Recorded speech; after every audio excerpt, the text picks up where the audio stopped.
really boxing. Who wanted the baddest? Let's see. Oh, we boxing? Yeah, we boxing. I need that belt like it ain't no other option. So we punching and weeping and blocking. Defeat ain't an option. Let them know. Shoot a video, put it on BVO. Let them know. Every time I punch, it's a heavy blow. BVO, bound to hit like bricks cause it was set in stone. Let them know. I ain't getting body, but I'ma hit this flow. Yeah, way more than a show. This is BVO. This how it's finna go. I'ma throw some jabs. Make them think my punch is weaker than I hook his ass. This the ring, not the kitchen, but I'ma cook his ass. Me and him, that's the pro versus the rookie class. All my life I had to fight, but I still love it. Me and BVO got moves that you can't steal from us. And these haters be throwing shots, but I don't feel nothing. I ain't gonna lie, shit, they alright, but we a little rougher. Step up for the title and face your rival, this ain't no little tussle. Bet I be no bird, being chicken to get your feathers ruffled. Footwork, I'm dancing around my opponent like the Cupid shuffle. Good work, bodies hit the flow, they can't move a muscle. The upside is we ain't in the streets, shooting and shooting up. Catch me in the ring, sticking, moving and suited up. I know everybody can eat, but I ain't full enough. Oh, you said it's smoking some beef? I guess I'm pulling up. Oh, we boxing? Yeah, we boxing. I need that belt like it ain't no other option. So we punching and weeping and blocking. Defeat ain't an option. Let them know. Shoot a video, put it on BVO. Let them know. Every time I punch, it's a heavy blow. BVO, bound to hit like bricks cause it was set in stone. Let them know.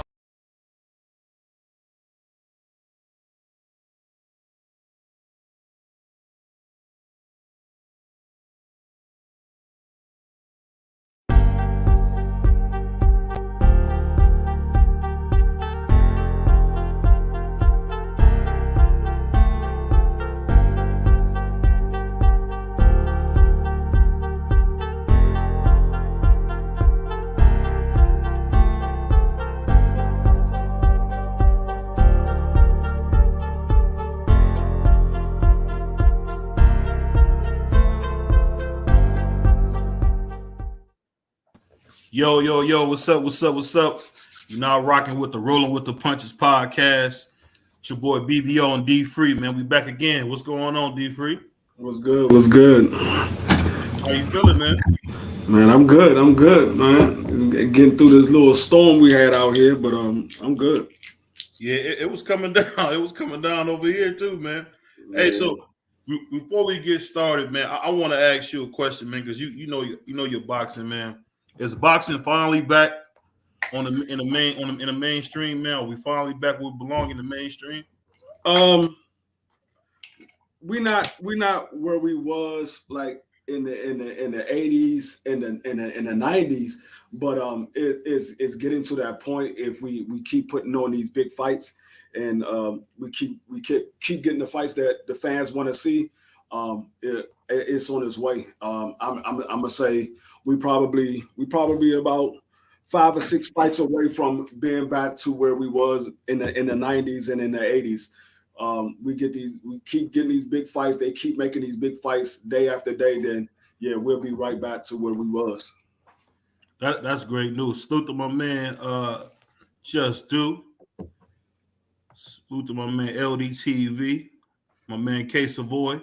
What's going on? What's going on, Optimus LD? What's going on, K Savoy? My man Do.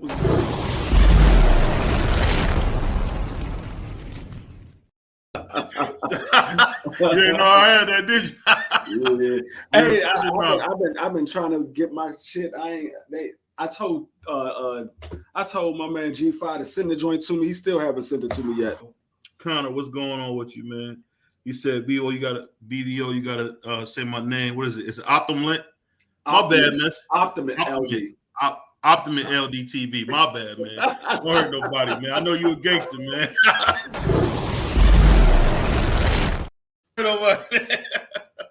Hey, but we got to get to this, man. What you think about Regis? They saying Regis having a hard time making weight, man. I mean, it could be a few things. It could be lack of discipline. It could be the fact that the man been at the weight class forever. That's the only weight class he's been at. It might just be that time for him to move up. But I think if he buckled down and get a nutritionist, if it's not too late, and he can make the weight, it's just he gotta sacrifice some things. Because I mean, The thing is, even when he fought that guy Gorillo, he was having a hard time making weight with that fight. So I mean, I just think it might be time for him to move on from the weight class. The bad part is he might just be a little bit. His stature might not be he don't have enough stature to probably go to 147. He just really got to figure a way to make that weight, man. Because if he go to 147, he definitely won't look the same at all, man. I don't see it. I don't know if he won't look the same. Because I mean he'll be more at his natural weight at 147. I mean he still won't be at his natural weight because I think Regis walks around at like 160, maybe 170. Regis is a big dude. He cut his weight down. What's going on, Godbody? He cut his weight down to make 140. I think he walks around like 160, 170. So I don't think he wouldn't be. I don't think it'd be a big problem for him to be at 147. I just think he's more comfortable being at 140. But like I said, the man, I think he's like 30, 32, 33. Yeah. When you get into those 30s, it's kind of hard to cut that weight. It takes a lot. You getting that grown man weight on you, and it's kind of hard. Once you get that weight on you, it's hard to drop. Devin Haney picked this fight strategically because he looked so bad against Zorillo. So I mean, either way it goes, man, I think this will be a fight where I feel like Devin Haney are dominating because we all know Regis got his issues, man. And if he can't make the weight, man, he's gonna get dominated in that fight, man. I don't see him winning. I think he'll get outboxed.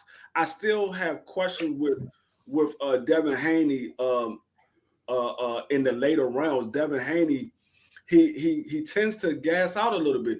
He don't gas out to like the level of a Caleb Plant or anything like that, but he slows down. He doesn't move. He doesn't move as much. And like I said, we all know that Regis, he can punch. Right. And I think if Devin get hit, because we saw what happened when Linares caught him. I think if Devin get hit with one of those shots from Regis, I don't know if he'll be able to withstand that. I don't know. Hey, you know the funny thing. Hey, we know Case of War. We know you repping for your New Orleans brother, man. But it's midnight and it's time for him to get another loss, man. So I understand what you're doing. But speaking on that, man, when you talk about Regis Prograis, I think he's one of those rare fighters, man. That's just I can say I don't see many weaknesses in this game. What you think, man? Yeah, Regis, he has the tools to be an elite fighter. I just think at times he lacks the discipline, and he have issues with cutting the ring off at times.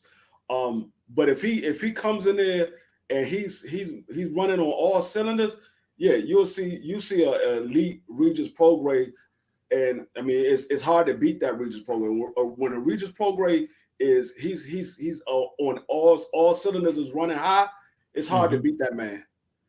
Yeah, and you know the funny thing about it, man, when you talk about Devin Haney, I think the thing that Devin Haney is doing was something you spoke about a couple episodes ago, is that he really played to the crowd. I was watching one of his fights recently. It was him versus Loma, and you could just tell as the crowd oohed and ahed, when Loma hit him, he tried to, copy. And the same thing when he fought Kambosos the second time. He really was in there trying to throw, get the crowd involved. And I think that's going to be bad for Devin Haney if he get in there with the wrong guy. And I like Devin Haney. I just know this. I think he's just a man without a country. And I think if he don't take that step to get his dad out of his corner, man, he'll never be what we think he can be. Because I think he can be a better version of Super Judah, man. So I don't know. What do you see Devin ceiling at, man? I don't know. What's going on, Quick? What's going on, sis?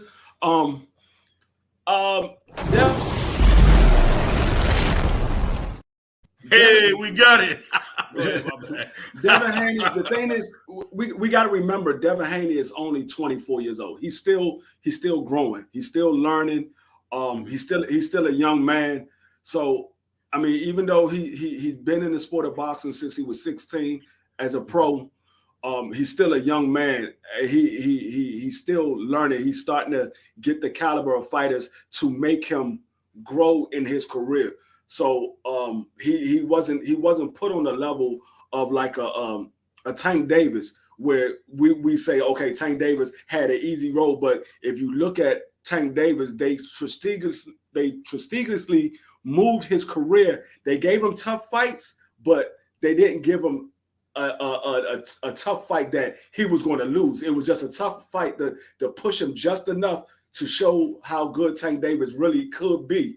So Devin Haney never really had that. Devin Haney pretty much had an easy road because he started off in Mexico, and he pretty much had an easy road getting to where he's at now. Now he's starting to fight tougher fights, and he can be a top-notch fighter. He has all the skills to be a top-notch fighter. The only thing he doesn't have that we haven't seen from him yet is the power. But as far as his boxing ability, the ring IQ, and the footwork and the defense, he has all of that. It's just he just don't have the power. So I mean like I said, he can be a Floyd Mayweather-like boxer. It's just a matter of, does he have the discipline, and is he going to be able to say, okay, I'm not paying attention to what the crowd want. I'm gonna do what I know that's going to make me win. If he can do that, then the sky's the limit for Devin Haney. That's a good point, man. And going into our next topic, man, this is one that really got me. Did you hear what Bivol said? Dimitri Bivol said? Dimitri Bivol had an interview on Fight Hype, and he basically went into pretty strong details that he's willing to come down to 168. He wants to be a 2-division champion. He said he can't make light heavyweight. He know he can do light heavy, but he can't do heavyweight. He said it's just too much weight for him. So what I'm wondering is this, man. Dimitri Bivol said he wants to fight Charlo next. So is it just me, but is there starting to be an overwhelming sentiment that Canelo's going to lose this fight to Charlo? Why is everybody saying he's going to lose this fight, man, knowing he's a 5-division champion? Because everybody's seen what we saw the last 3 fights with Canelo. He's on the downhill. He's on the downhill slump. So I mean, if you take and look at the last 3 fights of Canelo, and then you look at the last 3 fights of Jermell Charlo, you say, okay, who look like they're trending up and who look like they trending down? Canelo look like he's trending down. Charlo look like he's trending up. So even though they're the same age, Charlo has about half the amount of fights that Canelo half the amount, yeah. So Canelo is, I mean, even though he's 33, he's more like 43 with all the fights that he got. So I mean, like I said, Charlo, he's longer. No. Pause. I should say he has a longer arm reach. He has a longer arm reach. There we go. Arm reach. His body mass is bigger. He's a taller guy. But and I just think Charlo is just, he's that. What's going on, Black Star Sports? Appreciate you coming through, my man. Appreciate you coming through.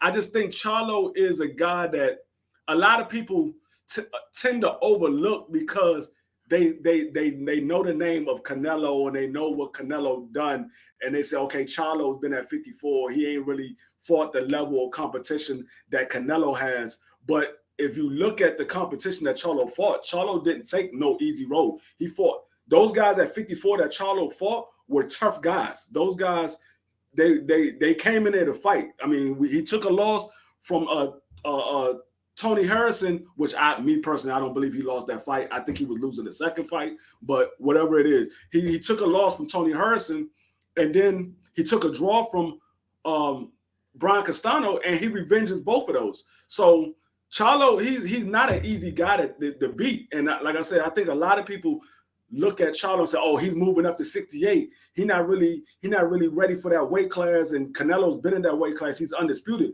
But they fail to realize is Charlo is the bigger fighter. He's the bigger fighter. He's the longer fighter. He's the more athletic fighter. He got more speed. So I mean, I understand what Bivol look at, and I see the same thing that Bivol see, and I see that a lot of people see the same thing, and they like, okay, this is going to be a tough fight for Charlo, but they still saying Canelo's going to win the fight. I mean, by knockout though. You talking about by knockout, D3 knockout. That's what I mean. Knockout. It very well can be because Canelo tends to gas out in the later rounds. Canelo gas out, and like I said, Charlo, we never seen Charlo gas out. I never seen Charlo gas. So if Charlo still have the power that he has in round 1 in the later rounds, it's going to be a problem for Canelo. We saw what happened with Bivol. It was a problem. Yeah. And Bivol fights somewhat the same way and the same style as a Charlo. But I believe Charlo got more power than Bivol. I believe Charlo got more power. So I could see Canelo getting stopped. I'm not going to call it a stoppage. I'm going to say Charlo wins on the scorecards because I think he's going to do what Bivol did. I think he's just going to outbox him, and it's going to be hard for them to give the fight to Canelo, even though they might want to. Hey, I think the funny thing about it is, as always, my brother D3 forget who Canelo Alvarez is, man. This is just like when he fought Danny Jacobs. I'm picking Charlo to win. Only reason I'm picking Charlo to win is because I think that a lot of the stuff I've seen Brian Castano do, I think Canelo does, but just not as good anymore. So I just kind of worry, can Canelo really hold up when, because one thing about Charlo is he picked the pace up. He do a lot of that Adrian Bonner-Floyd. As soon as you get the 8th, 9th round, he want to turn the pace up. We trying to get out of here. They just got started. So I'm more worried about what's going to happen with Canelo's engine more than anything. But to that fact, do you think it's a smart idea for Bivol to call out Charlo and not call up Beterbiev? Isn't that like a coward move? No, actually it's not, because Beterbiev and Bivol can't have that fight because the WBC won't sanction it. That's the reason why that fight is not happening. They won't sanction it. So he's like, why am I going to keep barking up this tree when the WBC is not trying to sanction this fight? Because they said Bivol is from Russia, they're not trying to sanction that fight because of the whole situation between Russia and the Ukraine. But although Beterbiev is from Russia as well, but they're not saying nothing about Beterbiev. He's still the WBC champion, and he's still fighting other people. So, I mean, it's the WBC. It has nothing to do with the two fighters. The two fighters want to fight each other to become undisputed, but the WBC won't allow it to happen. It's a travesty, man. My man, Case of Boys, said Canelo playing too much golf nowadays. He do play a lot of golf. Look at my man, Black Star TV. Let me see. He said it's because he went on his European tour, and now the easy fights are over. Only our Black American champions are still sitting here for Canelo. Come on, this is what I want to understand. So he went on a European tour. All he did was fight champions. Billy Joe Saunders is a solid dude. Pause.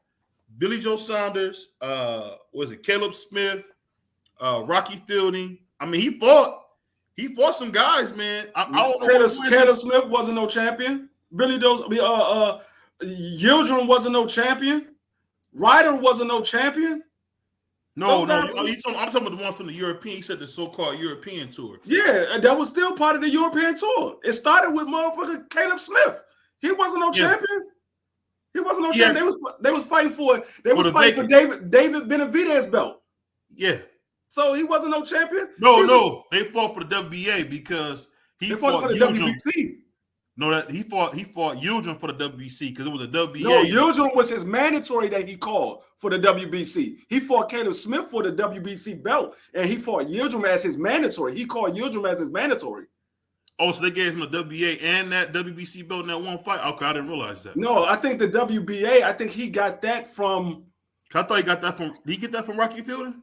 It might have been Rocky Fielding. Okay, it might have been Rocky Fielding. He must have got that Rocky Fielding. But I know he fought Caleb Smith for the WBC vacant. Yeah, but I'll say this: I'm not gonna say Billy Joe Saunders is Carl Froch, but I mean he's not a bum. Where we getting this crazy European tour crap from? That's all propaganda. That's propaganda, man. No, it's not. Propaganda. That's propaganda, bro. No, it's not. It's a fact. How is that not? It's a fact. Did anybody say anything about about Andre Ward fighting Carl Froch? Did they say that? No, that's one person. That's one person. Name how many times he fought a European fighter before he fought an American fighter, or a Mexican fighter, or an Asian fighter. or an African fighter. He fought Europeans. He fought Europeans for like 7 or 8 fights straight. Didn't he fight Laura? That was after. I'm just saying. That wasn't part of the European tour. When he went on the European tour, he fought like 7 or 8 Europeans straight. He fought like 7 or 8 of them straight. You rough, man. And then he went and beat Caleb Plant. He beat Elvis. So that was after he came back from the European tour. He was like, okay, I gotta fight him for undisputed. He fought him for undisputed, and then he decided to go back on the European tour, and it bit him in the ass when he fought Bivol.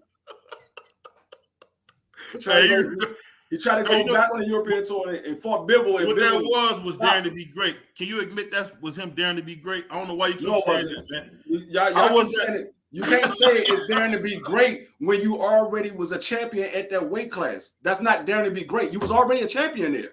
You decided to come down because you didn't want to fight that monster named Baturbayev. That's why you decided to come down. You didn't want to fight that monster. King Arthur, it'd be too much for him, man. You know that. That's why he came down. So if you want to dare to be great, go fight that monster. He gotta fight. No, if you want to quote unquote say he's there to be great, go fight that monster. Because we just saw you fight the baby monster and you got beat up. Now go fight the monster. You fought the baby monster. You thought that was an easy win. You thought that was an easy win because he only had 20 fights. You were like, oh, he green. He only got 20 fights. But you ain't know that man really knew how to fight. Hey, man, this is what I gotta say to you. Fuck Fred, fuck Howard, and fuck all of them. What about Robin? She's hot, right? Robin? Yeah. Who cares about that bitch? He be going crazy on Canelo, man. Like that's not daring to be great. Daring to be great is we gotta fight. So we gotta fight the biggest joker in the division, the biggest danger under heavyweight. He gotta fight him to dare to be great, and not Bivol, who nobody wanted to touch. Bivol was that guy. No. Do you understand what was on the line for him? He had the opportunity to fight Jamal Charlo, David Benavidez, or fight Bivol and Triple G. Somebody he said he wasn't going to fight ever again. He chose to take Bivol and Triple G instead of Jamal and David Benavidez. So if you was daring to be great, you would have fought Jamal and David Benavidez. You know he'd beat David easy. No, I don't know, because if I knew that, don't you know that? Because he's scared to fight him. No, my God, he's scared to fight Bivol.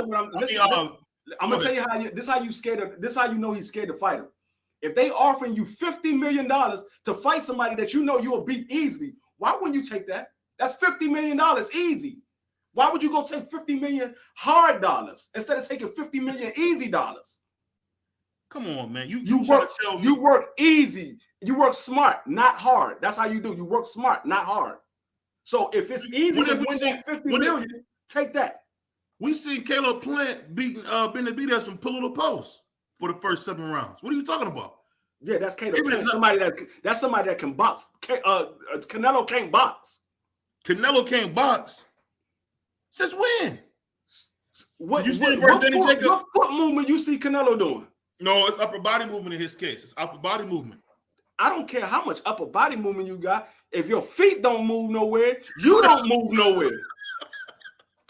You can move your upper body all you want to. If his upper body was so good, he wouldn't have 2 losses. Oh, here we go. He wouldn't. If his upper body movement was so good, he wouldn't have 2 losses. So he lost to Floyd Mayweather. That's no shame. He lost to Bivol. He wouldn't have. I didn't say he wouldn't have 1. I said he wouldn't have 2. So that means it would be. I'll put like this. You could easily maybe say you seen that fight. 6'5", 7'5", man. Easy. What fight? That Bivol versus Canelo, because Canelo was landing on him. You could. Come on. Hell no. Hell no. Bivol beat that man every round except for maybe 2. Bivol beat that man every round except for maybe 2. And I won. You don't give Canelo 5 rounds. I won $500 on that fight. We won $500. You don't give Canelo 5 rounds. You didn't give Canelo 5 rounds. I gave Canelo maybe 2. Oh, maybe God. 2. You need to go back and watch that fight. All you saw Canelo was like this. The whole fight. You thought that man was about to be the new Vic. You thought that nigga was about to be the knee. What do you say? My boy Case of Boy said, instead of saying you're, I'm gonna just say the white boy tour. Salute to my brother AB, man. What's going on, AB?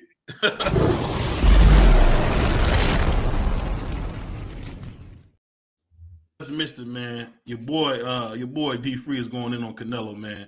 The future Hall of Famer, which is crazy, man. I don't know how you do it. He's a Hall of Famer for sure. He's a Hall of Famer for sure.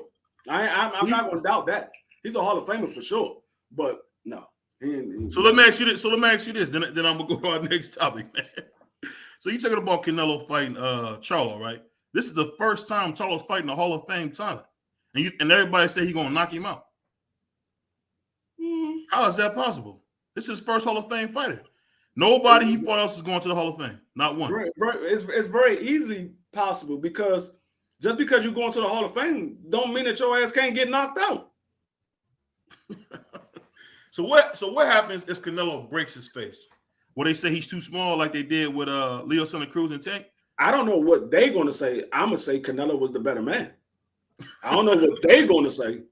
I'm going to say Canelo was the better man. Same way with the Bud Crawford and Earl Spence. I'm going to say Bud was the better man. I mean, I'm not going to say that if Charlo was too small. Charlo called him out. Charlo said, let's make undisputed versus undisputed. So I'm not going to say he was too small. So going into our next topic, I got to ask you about this. What you think about Jamel calling Terrence Crawford out after he get done fighting Canelo? What you think about that? I mean, what he's supposed to do? Terrence said he wanted to fight him after he finished with Earl. Once the fight was over with Earl, that's what Terrence was yelling in the daggone ropes. He was like, I want you next. I want you next. So what is Jamel supposed to say? Okay, when I finish with Canelo, I'll come back down there and beat your ass. That's what he's supposed to say. Hey, I don't think it's good that he should do that because you're moving up 2 weight classes and then you're going to drop back down 2 weight classes. I don't think it would be good for him to do it. But I mean, that's what he's supposed to say. A man call you out. That's a weight class that you are undisputed in.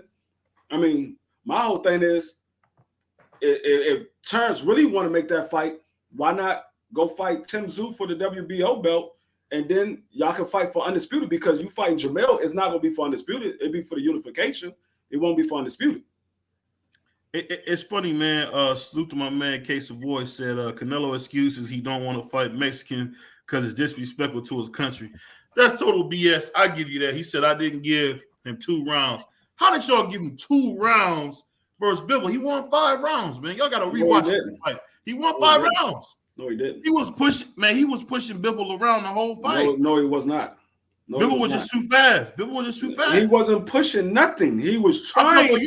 You ain't see him picking him up and all that crazy stuff? No. I saw that man frustrated and his face looking like a bright ass strawberry. That's what I saw. I saw that man look like he was about to get knocked out. And what was that? That 9th or the 10th round, he looked like he was about to get knocked out. That's what I saw. I ain't see him do none of that. I gave that man maybe 2 rounds. Hey, that boy Case Boy said, Bebo, you say you rock with a known cheater. It's a lot of guys who cheated in boxing, man. You can't just put them. It's a lot of Evander Holyfield cheated. I'm sure you still rock with Evander Holyfield. I mean, people treating boxing, man. It is what it is, man. So, yeah, I mean, I don't rock with Evander Holyfield. Just like I don't rock with Roy Jones. Once I found out they had got caught cheating, I stopped rocking with them. When I found out Roy Jones was the cheater, he was no longer my favorite fighter. And like I said, I was a diehard Roy Jones fan. Once I found out he cheated, he was no longer my favorite fighter. I mean, it just depends on what kind of steroid they were using. That's the thing I would say. Depends on what kind of steroid they were using. I don't care what steroid it is. Steroid is a steroid, period. I don't care what it is. I don't care what it is. All right, man. I'll let you have that one. You got it. What do you say? Those judges gave Canelo 5 rounds before the fight started. That's cap, man. Yeah, that was because BVO was one of the judges. BVO was one of the judges. He gave him 5 rounds before the fight started. He was one of the judges. That's what it was. He was one of the judges. Man. Salute to my brother Marky Dan, man. What I gotta do, Case of Boy? You talking so crazy, man. We gotta do it, man. Me and D Free gotta snatch a chain, man. What's going on? You that chain, man. You talking too crazy. What's going on, Dr. Mark? Appreciate you coming through, my brother. Salute to my man, Dr. Mark. He said, salute to guys of The Rock. of the road with the punches. Oh, salute D3, my brothers of elevation and God's beauty and goodness. Salute. Hey, you know the funny thing about it, man? Another fight that we haven't been talking about, man, is AJ Dillian White being cheating again. You think he'll ever get back in the ring after all that cheating, man? I don't know if he'll ever. I'm gonna say he will get back in the ring. I don't think he should get back in the ring.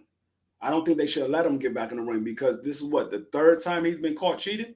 So I don't think they should let him back in the ring. But I know he will get back in the ring because it's another European that got caught cheating. They're gonna give him a slap on the wrist and they're gonna let him win. Oh, but you said they just said the fight is postponed. They're looking for a replacement.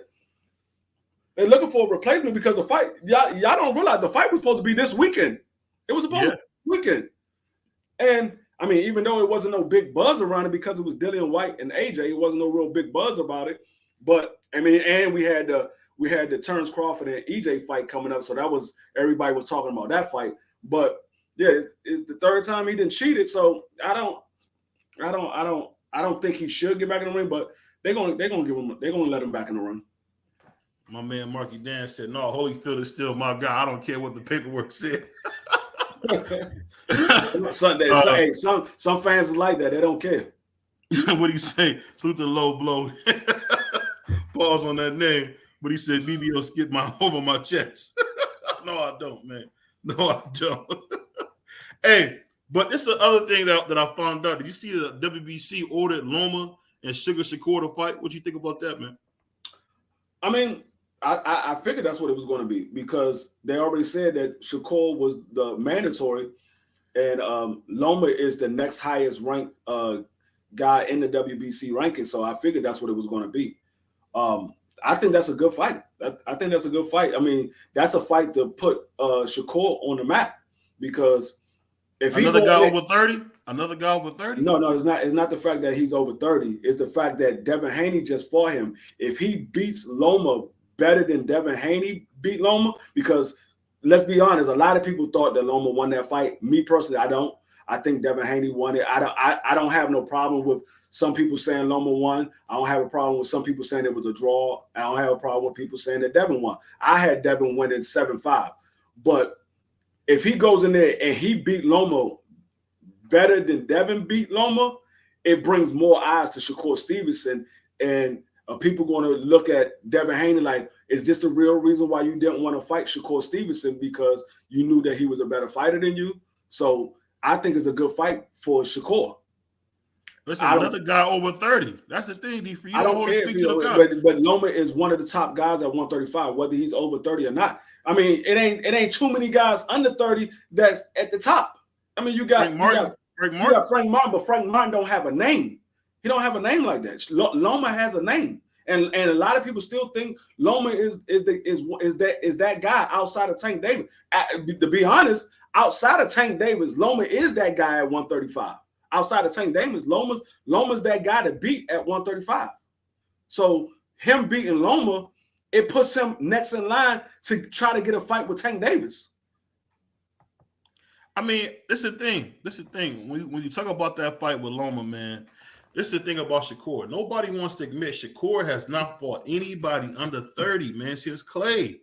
Like, he just keep beating up old guys. I mean, can he get in there with somebody under 30? 30 is not old. 30 is and not boxing, old. And boxing it is. No, it's not. No, it's not.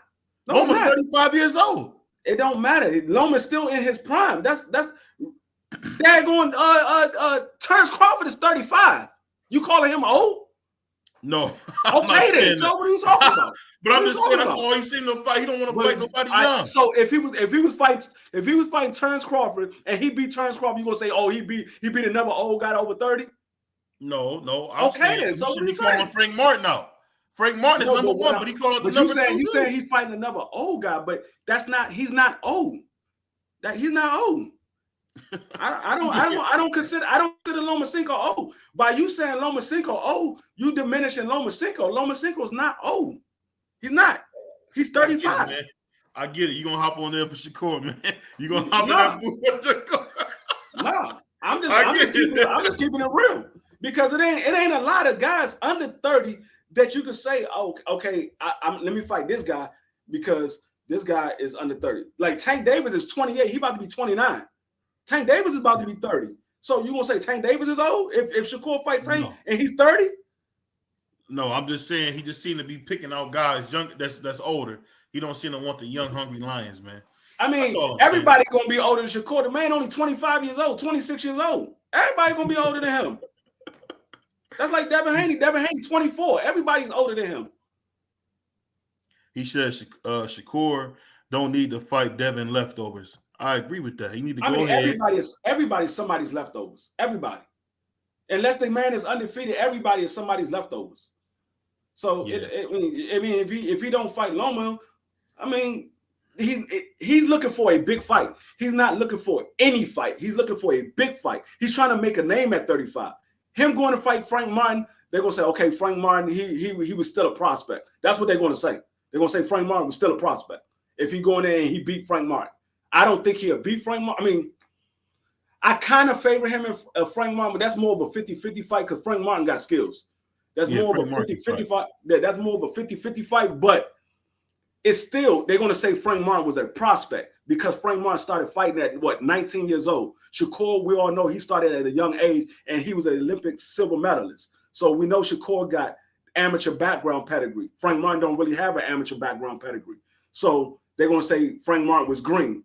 But he's trying to get a big fight. He's not trying to get any fight. That's why he's calling out Lomachenko, Tank Davis. He's trying to get a big fight to make a name.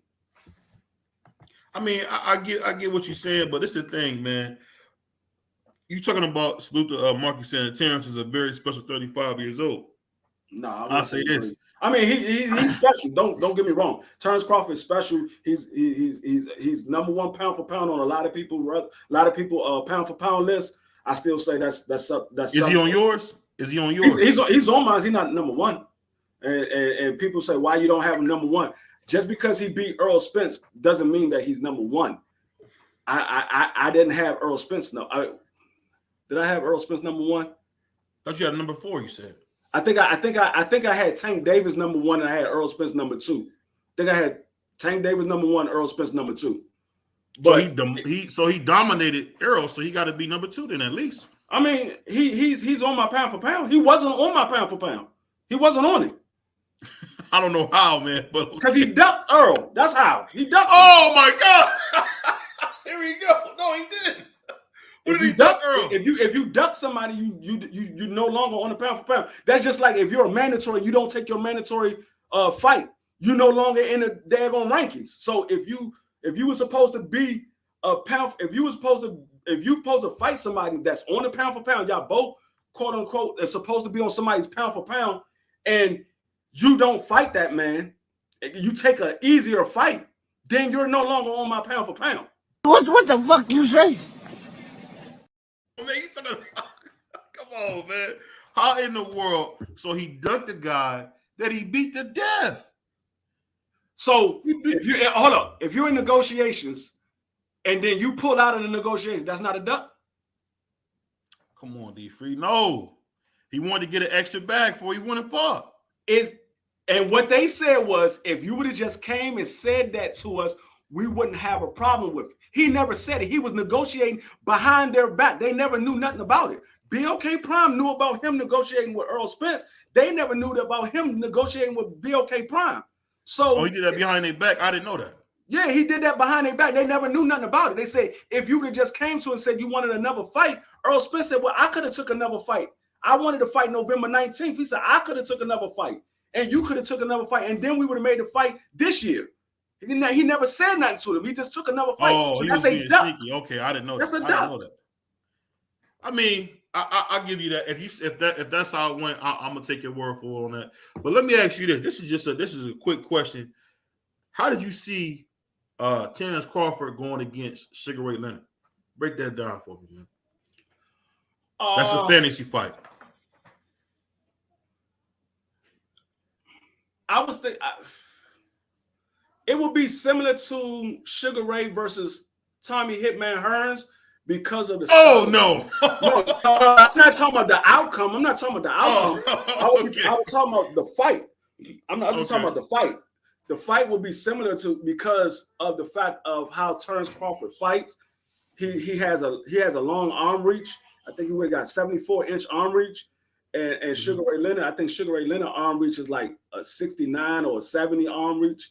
So it would be a similar style fight. I might favor Sugar Ray Leonard. I might favor Sugar Ray Leonard in that fight only because of the competition that Sugar Ray Leonard fought. The experience.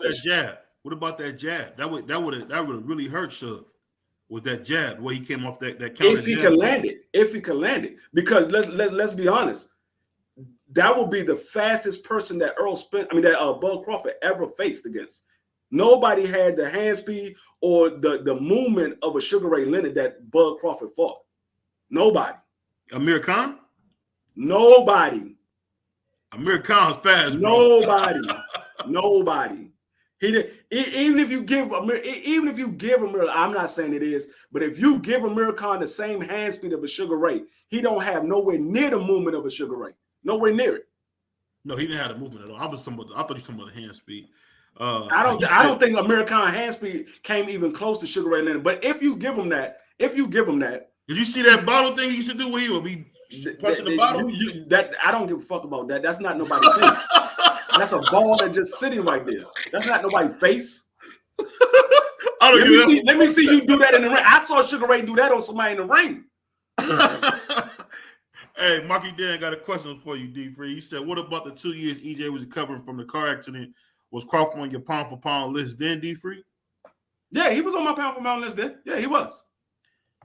And he said Sugar Ray beating Bud. I don't know. I think the counter punches would be too much. I mean, you would have to see the fight. It's a fantasy fight. You would have to see it. Like I said, I would favor Sugar Ray just because of the experience. Sugar Ray fought every type of fighter. He fought the switch hitter when he fought Hagler. He fought the rangier guy when he fought Hearns. He fought the brawler when he fought Duran. So he fought every style that you could possibly think of. Sugar Ray Leonard fought him, and he fought the best of them.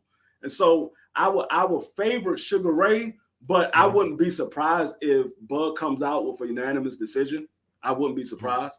But them in their prime, I mean, it's kind of hard to beat Sugar Ray Leonard in his prime. Yeah. You have to be. But Roberto Duran beat him to death. Roberto Duran beat him, but we also saw Sugar Ray when Sugar Ray came back and Sugar Ray actually came prepared for that fight. Sugar Ray made that man quit. But Duran wasn't 100%, man. Sugar Ray Leonard. Here we go. Sugar Ray Leonard wasn't 100% when he fought Duran.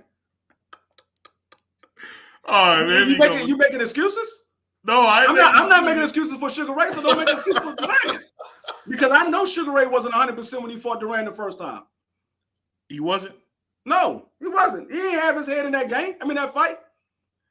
He had just got a big check, but okay. Salute the CDK boxing, man. Says salute, fellas. He said, my man Dr. Mark said he absolutely ducked EJ, and the outcome has nothing to do with whether he ducked for sure. That doesn't make any sense, Dr. Mark. If he beat him to death, why would he ever duck him? Okay, I'm gonna tell you this. Since you say that, mm-hmm. If Tank Davis fight Loma, did he ever duck Loma? Yeah, he ducked Loma. Okay, then. So that sounds the same thing. Okay, then. Okay, then. You got me. Thank you. If he go in there and he beat Loma into a coma, then you still consider that a duck. Our boy D3 had to hop in that booth, man. God, I gotta put the shoe on your foot because I still see it as a duck. And he fought him, but that doesn't mean he didn't duck him before. That's just like if Jamel and Boo Boo Andrade fight. That doesn't mean that Boo Boo didn't duck Jamel. He still ducked him the first time. He just came back around and fought him. Hey, but going into our next topic, I gotta ask you this, man. What do you think about Boo Boo versus David Benavidez Mexican Monster? It's about time. It's about time. Well, Demetrius, it's about time because let's be honest. Outside of Caleb Plant, neither one of those guys fought anybody. Neither one of those guys fought anybody outside of Caleb Plant. And Demetrius just fought Caleb Plant. Darrell was pretty good, man. Darrell was old. Since you want to say niggas over 35 is old, Darrell was old. Oh, he was whooping David's head till he got cut. No, you said niggas 35 is old, so Darrell was old. Here we go. You can't have it both ways. I didn't say that. I'm 33, so I didn't say that. I'm like, see, you know what you got to do with D-Free? D-Free is a politician, yo. I want y'all to know that. That's DC's finest. Marion Barry, God rest his soul, will be proud of this man right here, man. No, you can't have it both ways. You said the man, Shakur, somebody in the 30s, he old now. You want to say Darrell was beating his ass? No, he's old. You can't have it both ways. Heck no. He said Sugar was fast. Hex no to American. Everybody fast. Shadow boxing. Salute to my man Low Blow. He need to change that name. He said back then those dudes was dogs, 15-round fights. Being a 15-round fight don't mean nothing, Case of Boy. That's just how it was. It means you have to have some endurance to fight 15 rounds. I guarantee you Floyd would dominate Sugar Ray under that welterweight. He would dominate Sugar Ray. He might. I'm not gonna say he will. I'm not gonna say he won't. He might. Okay. He might. Only reason why I say he might is because the man is undefeated. I'm not gonna say he won't. The same way I say Bud might beat Sugar Ray. I would just favor Sugar Ray because of the level of competition. I'm not saying Bud would lose to Sugar Ray. I'm not saying Sugar Ray would lose to Bud. We would have to. That's a fight that we will have to see. What's going on, Josh Sanders? That's just a fight we will have to see. We will never see it as a fantasy fight. A lot of people, because of what happened this past weekend, a lot of people will say, "Oh, Bud will beat Sugar Ray. Bud will beat Floyd," because of what we've seen what happened this past weekend. But I mean, this past 2 weeks ago. But it's not a guarantee that he will beat Floyd. He will beat Sugar. It's just that's your opinion. And I have no knock on your opinion. That's your opinion. I just don't believe that it's just concrete evidence that he will beat Floyd and Sugar Ray Leonard. I just say that. I don't think he would be. I don't think he would beat Floyd. I don't think he would beat Floyd. But I'll say that. A lot of people say he would. I'll just say, salute to my man Josh Sanders. I'll say this. For how Bud looked that night, I don't think there's many guys that can beat him. I mean, I really don't, man. Make sure y'all hit the like button, man. Hit the like button. I know we had quite a few people come through. Make sure y'all hit the like button. Yeah, smash the like button for us. But I don't know, man. I don't know how you see it going on that fight, but I don't think Bud will lose another fight, man. What do you think? Huh? I don't think Bud will lose another fight. What do you think? I'm not gonna say that. I mean, it's a possibility that he won't lose another fight, but I'm not just saying he's not going to lose another fight. It depends on who he fight and how he comes in that fight. Because this is sport of boxing. You could go in there with a David Ebenezer and just underestimate him and get knocked the fuck out. So I'm not gonna say he's not. It's a possibility that he won't lose another fight, but I'm not gonna say he won't lose another fight. So what you think about that rumor about Floyd possibly coming out of a retirement to fight Bud? You think there's any truth to that? It's a rumor. That's what it is. That's where it's going to stay at. Floyd already said he is not coming out of retirement to fight none of these guys right now. Floyd knows that he cannot mess with none of these guys right now. He's too old. His reflexes is not what they once was. He's not fighting none of these guys. He's not. I think he can beat a lot of guys still. No, he can. I ain't saying he can't beat a lot of guys. He's not fighting none of these top guys. If he come out of retirement, he fighting people like Blair Cobb or somebody like that. He's not fighting no Bud Crawford, no Earl Spence, no Boots, none of those guys. He's not fighting them. But what about when Sugar Ray came out and fought Hector Camacho? Camacho. I mean, not Hector Camacho. What was his name? I thought it was Hector Camacho. My mistake. It was Norris. I can't remember the other guy's name. He got beat by Tory Norris. He did, but I'm saying he came out and fought those guys. Those were tough fights. And Floyd saw you learn from your you learn from your ancestors' mistakes. He saw what happened to Sugar Ray. He like, I'm not letting that shit happen to me. I got a 50-0 record. 49 in my book, but he got a 50-0 record. I'm not going to lose my daggone O to one of these guys to make a name for themselves. No, Floyd's not doing that. What was that guy? What was the last guy that Sugar fought, man? He was a Hall of Famer too. Meldrick Taylor? No, the last one, the last fight. It was Norris, and then I want to say it was a Spanish dude. I don't know why I keep thinking Hector Camacho, but that's not it. No, I would have to look his resume up. I gotta look it up, man. Salute to my man, to the Mac from the South, man. What's going on with you? What's going on, Mac of the South, Macadocious? Macadocious. Hey, but this is the thing that I want to say, man. You think Amanda Serrano's gonna still fight Alicia Bungana? I think Alicia Bungana wouldn't be smart to fight her next. What you think, man? I mean, Alicia Bungana said she want to fight her. She said it. Beat to death. I mean, this is the thing. She might get beat to death. She might not. What I said before is, and I said it right after the fight happened. I said it the next day after the fight happened. My key to success for Alicia Bungana is to take Amanda Serrano out in the first 5 rounds. If she can't take her out in the first 5 rounds, she's probably going to lose that fight because Amanda Serrano is not going to stop coming. She's going to keep throwing punches. She's going to keep coming. And we all know Alicia Bungana has a gas tank problem. Somebody shot a hole in that bitch a couple of months ago, and that shit has not been repaired. It's a slow leak in that motherfucker. By the 5th round, her gas is on E. She be gassed. He just my fish out of. Hey, but that being said, man, I know we all seen that the epilogue, man, with Spence vs Crawford, man. Did you get a chance to watch that? Yes, I did. And I saw some very telling information in that.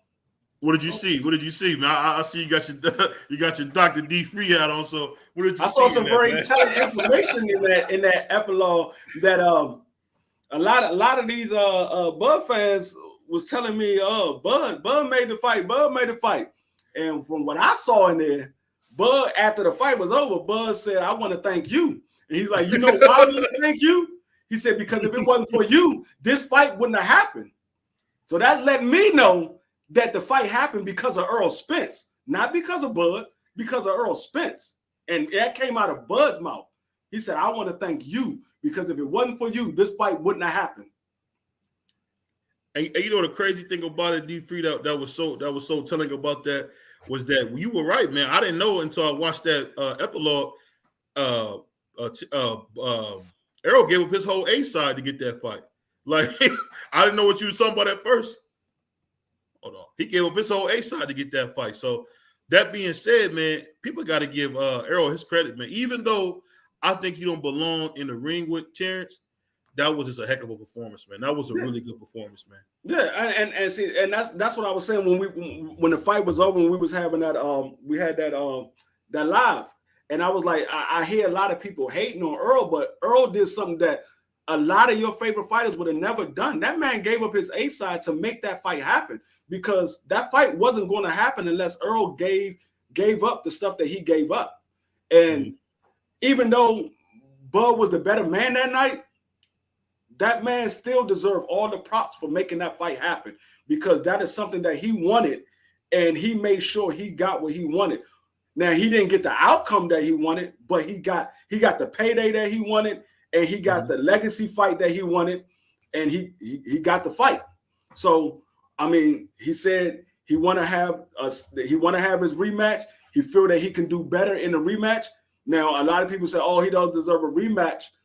But he never said that he was going to win the rematch. He just said he feel he can do better. He don't like the way he performed in that fight.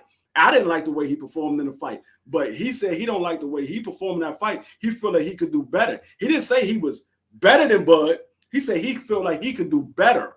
And so people got to listen to what he said. He never said that he believed he could win. He said, I know I can do better. And so that doesn't necessarily mean that he will win. He just mean that it will be a more competitive fight, and that it will be more. It will be better for the fans and more. He probably go the distance. But what I also noticed is Earl Spence is a guy that he's going to do whatever he got to do to make something happen. He said, I'm not taking a tune-up fight. I'm not taking another fight. I want Bud. This is the only fight I want. If I'm a fight at 147, it's going to be for Bud. I'm not fighting nobody else at 147. Even when they was talking about Keith Thurman, he's like, well, if y'all want me to fight Keith Thurman, I'll fight him, but it's going to be at 154 because I want to fight Bud for undisputed at 147. So that man do what he got to do to make the fight happen. And when you said that, I kind of was, I thought you wasn't giving Bud his props on that, but I got to say you were right in that aspect because a lot of guys wouldn't take that fight. I mean, he could have easily never fought Bud and say it was all Bud's fault, and Bud would have took the blame. Like history would have remembered Bud for ducking him. He could let the whole David Avocado fight, define him. But I'll tell you this, man, whether EJ wins or not, he's still a great fighter. Is he one of the greatest welterweights of all time? I would say yes. Yeah. Is he a Hall of Famer? I would say maybe. But I'll say this, man. Salute to my man McAdoo said, it's still man down. I mean, I think what happens is too many times people be throwing people away. Like I've heard so many people like throwing Arrow away, Yeah, he got beat up, but he was in a fight with somebody he had no business fighting. And when you fight a guy that's that much better than you, I mean, but I'm gonna ask you this, D-Free, and I'm a fan of the Mexican style come forward.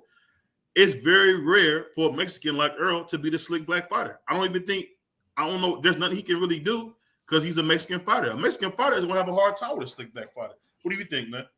I mean, yeah, that's that style of that Mexican style of fight, because I don't think Earl fights only in that style, but that style that you're talking about, yeah, that style is hard to beat a slick fighter because of the fact that the slick fighter has better foot movement. And if that slick fighter has a better boxing ability than you, and he has greater power than you, and he's just a better fighter than you, yeah, it's going to be a problem for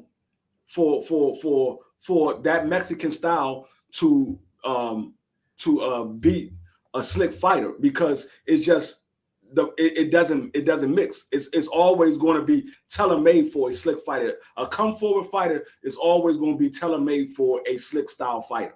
It's always going to be tailor-made for that. But see, the thing that's so crazy is I would just wonder how come I didn't realize that Bud was that much stronger than Earl. That's a huge advantage, man. Like, I mean, Earl a little bit too light to be going against Bud. Bud is way too strong for him. Did you see that difference? Like I said, I'm not gonna make no excuses. I'm not Earl, so I don't know exactly what it was that night. But what I will say is, it very well could have been the fact that he was drained. That's why Bud was so much stronger. I don't know. But I'm not making no excuses because I wasn't in the ring, so I don't know. You don't think Bud is stronger naturally? You think it was because he was drained? I thought Earl was drained. From what I've been hearing from the fighters that they fought, the same fighters that they fought, they said they was more hurt against Earl than they was against Bud.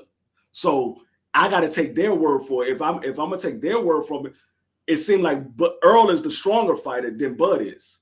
So they said they was more hurt against Earl than they was against Bud. He said, "Boots whoop Spence." That's Cat, boxing nerd. He always go against the black man, boxing nerd. He said, "Why weren't you saying that before the fight, D?" Why wasn't I saying what? He's talking about how you broke down a Mexican style fighter. Yeah, because I don't think that's what Earl. That's what Earl. I don't think Earl is. That's what he's known for. I don't think Earl fight only in that style. That's what I just said. I don't think he fight only in that style, because I seen him box when he fought Mikey Garcia. I seen him box. That was one time. It doesn't matter. I seen him box that way. So I said that's not only the style that he can fight in. That's the style that he choose to fight that night. And the one thing that everybody says about Earl, he's a chameleon. He adapts to the style that he needs to do to win. He just didn't do it that night. So what could he do to win? That'll be my big question, man. What could he do to win? I mean, I don't know. I don't know if I mean him, if he was weight drained, for one, not being weight drained. That if he was weight 7 pounds, that much. 7 pounds would mean 7 pounds would mean that much? Hell yeah. Hell yeah. Shit, even 2 pounds is a lot. If you drain yourself 2 pounds, if you get to a weight and they say, okay, you 2 pounds heavier, and you're like, damn, it took me forever to get down to this weight, and then you got to drain yourself just 2 more pounds, that shit takes everything out of you. It takes everything out of you. I'll say this. When I watch that epilogue, the thing I'll say is, and see, this is going to sound bad. I'm giving Bud credit, but it looked like Earl was drained, man. Like, I don't know how he made 147, man. He looked drained. Like I said, I don't know. I hear a lot of people say he was weight drained. I didn't hear Earl say he was weight drained, so I'm not going to say that he was. But what I will say is, if he was weight drained, that could be a reason why he wasn't as strong as what we usually see Earl as. That could be a reason why. So we've been hearing a lot of talk about Earl Spence going up to 154.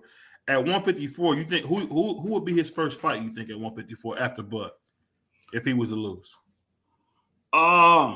If he was to win or if he was to lose? If he was to lose, because I think he can't beat Bud no matter what.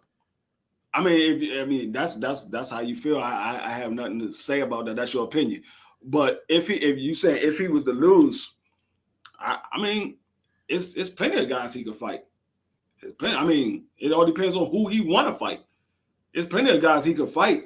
Even if he win outside of the mandatory, there's plenty of guys he can fight at 154 because majority of those guys is on PBC. So there's plenty of guys he can fight. Salute to Josh. What did he say?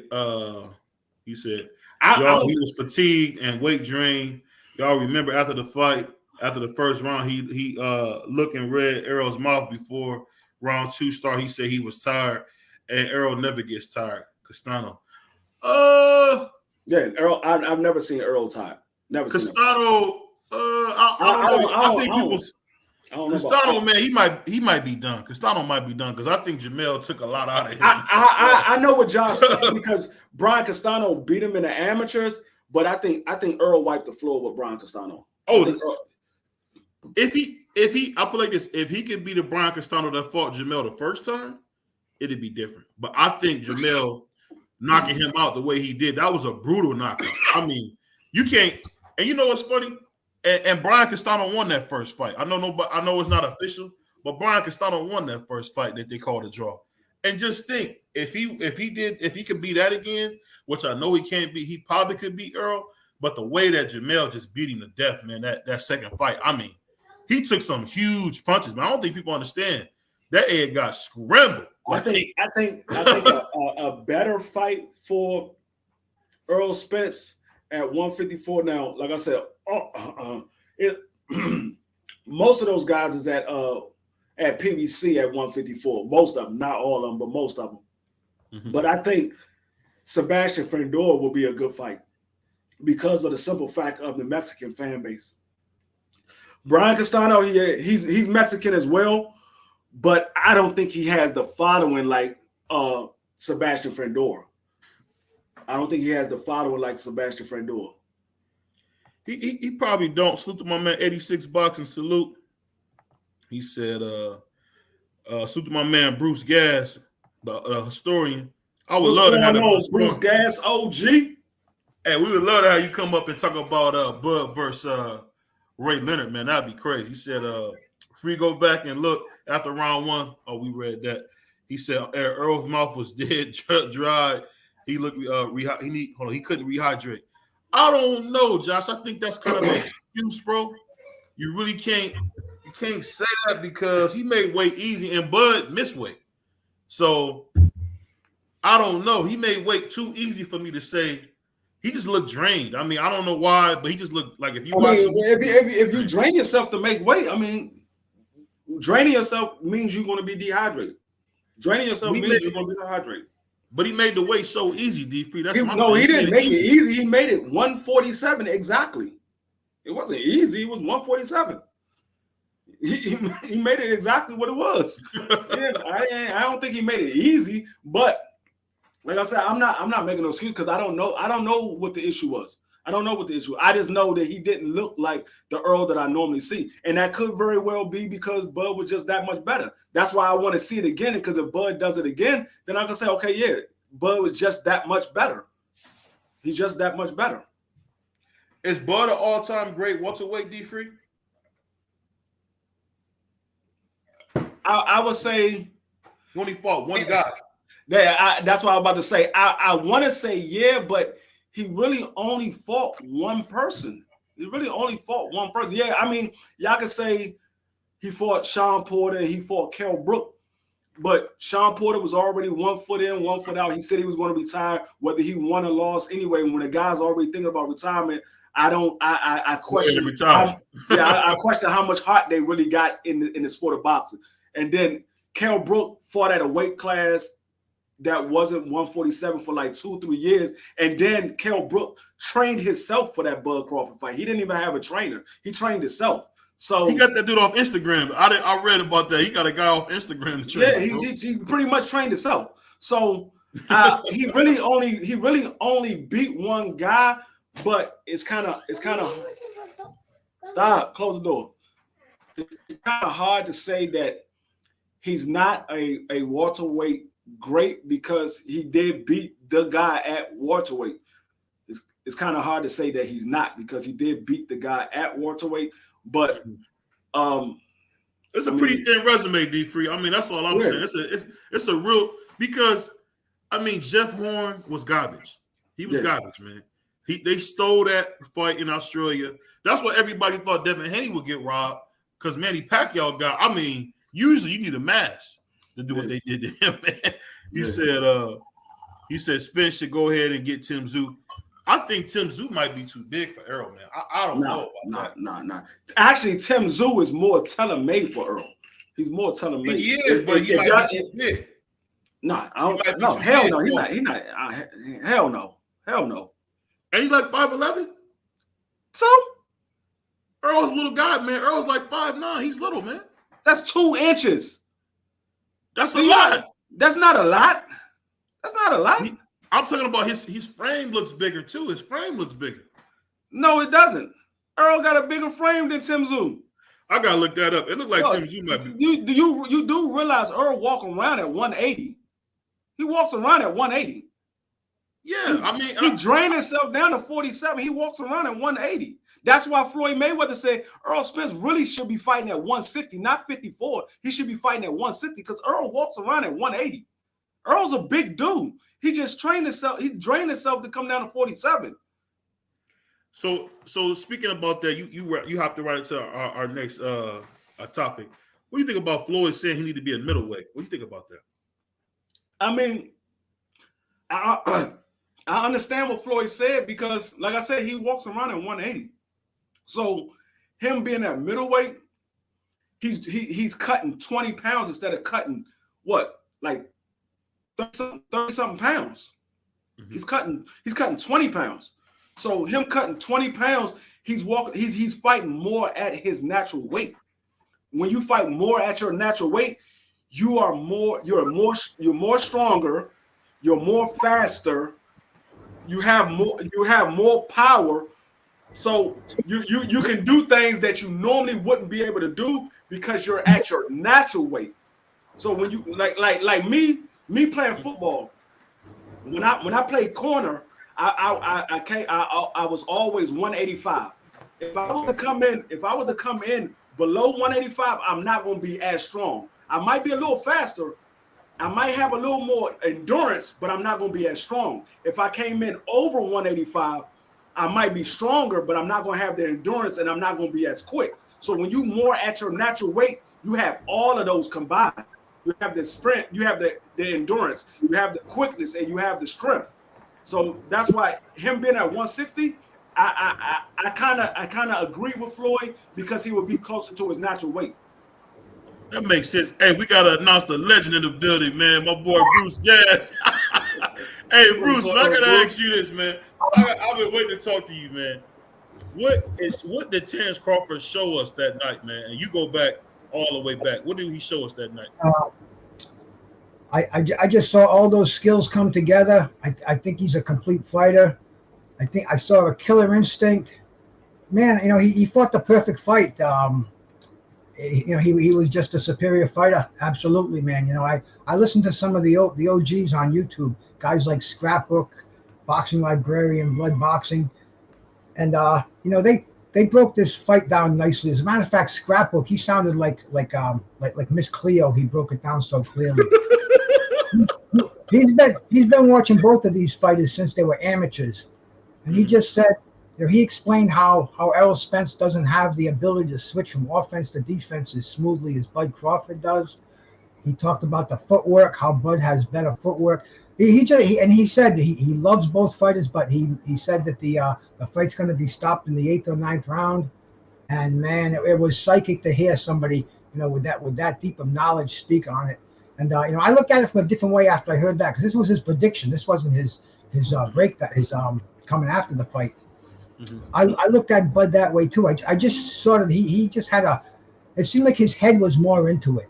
He had that more tunnel vision, and maybe it's the discipline of staying out of the clubs, staying out of the party situation, concentrating 100% on your family and boxing. Whatever it is, Bud was a special fighter on that night, and I think he's a better fighter all around. Errol Spence, I don't know where he's going to go from here. Maybe up to 154, maybe to 160. I mean, I can't tell somebody, everybody's saying retire, you got brain damage, this and that, man. I'm not a doctor, and I can't tell a man when to retire from his occupation. So Errol has to do some head searching, realize if he wants to go back to square one, maybe he needs a new trainer. I don't know. I'm not on that side of the game. I'm just a fan. But I'd like to see him come back. A rematch, man. I don't think there'd be any difference in the rematch than there was in the original fight. I'd like to see it. I'd like to see it marinate. If we want to compare this fight to Sugar Ray Leonard and Thomas Hearns, and even though it wasn't as competitive as, they had a rematch 8 years later.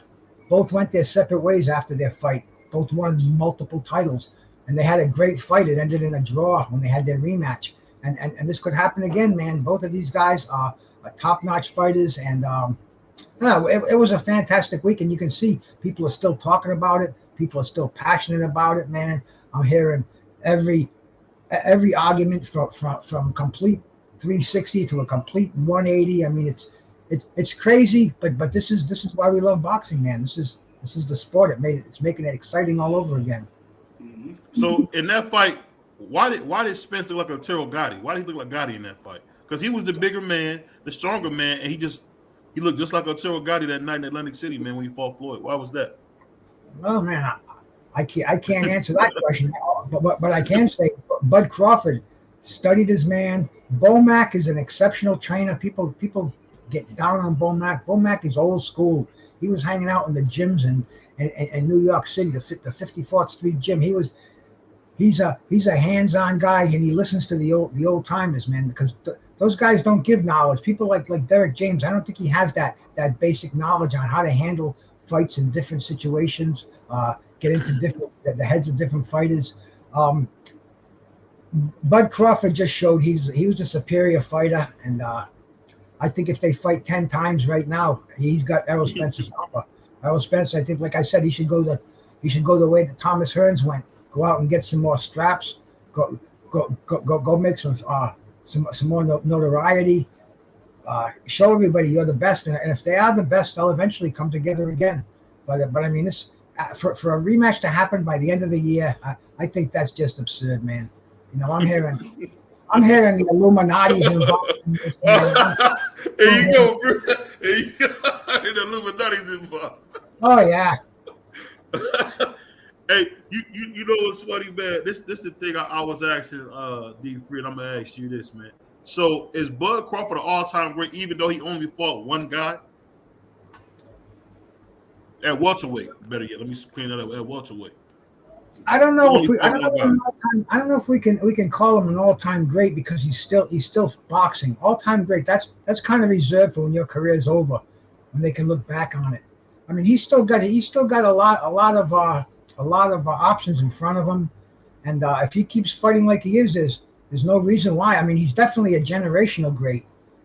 He's a great fighter in this generation, the best 147 pound fighter out there, and he's also got an undisputed at 140 and a title at 135. So I mean, dude, the man's Hall of Fame material, and it depends on what he wants to do. See, I was listening to a guy named Randy Gordon the other day. Man, Randy Gordon is he was the publisher of Ring Magazine, boxing commissioner for the state of New York. And he said, I think in a perfect world, they would both retire after this fight, because the beating that Spence took, we don't want to see that happen again. And Errol Spence, he's made plenty of dough. I mean, that's the only reason he's going to be in this again is for generational wealth. But he's made the dough where he could get out of the game and represent the game, play golf, whatever makes him happy. It's a tough sport, and give some room for these young guys to come up here, man. We got a ton of 147 pound fighters. We want to see Boots Ennis and Abadizi, and I mean, there's just so many fighters that we want to see at 147 come up. Hey, you know the funny thing about it, and I ask you this too, D-Free. Going forward in boxing, can we top this year at all? I'll start with you, Bruce. Can we top this year that we're seeing so far? Because it feel like it's 88. That's what my uncle told me. It feel like it's 88 again. Well, the one thing we haven't had is a heavyweight championship fight this year. Next week, with Dillian White having to get out of the fight with the drug issue, now they're going to make the main event, and we don't know who's going to fight. People are saying it's going to be Helenius. That's what I think. He's the top runner. It could be Hershevek, which would be a great fight. Somebody's saying Andy Ruiz said he wants to get into the game, so it's real interesting. But no, boxing this year, it's back to like it was in '88. It's getting real exciting again. It's almost like it's a sellout sale. Somebody said to the powers that be, you guys got to get something going in this game.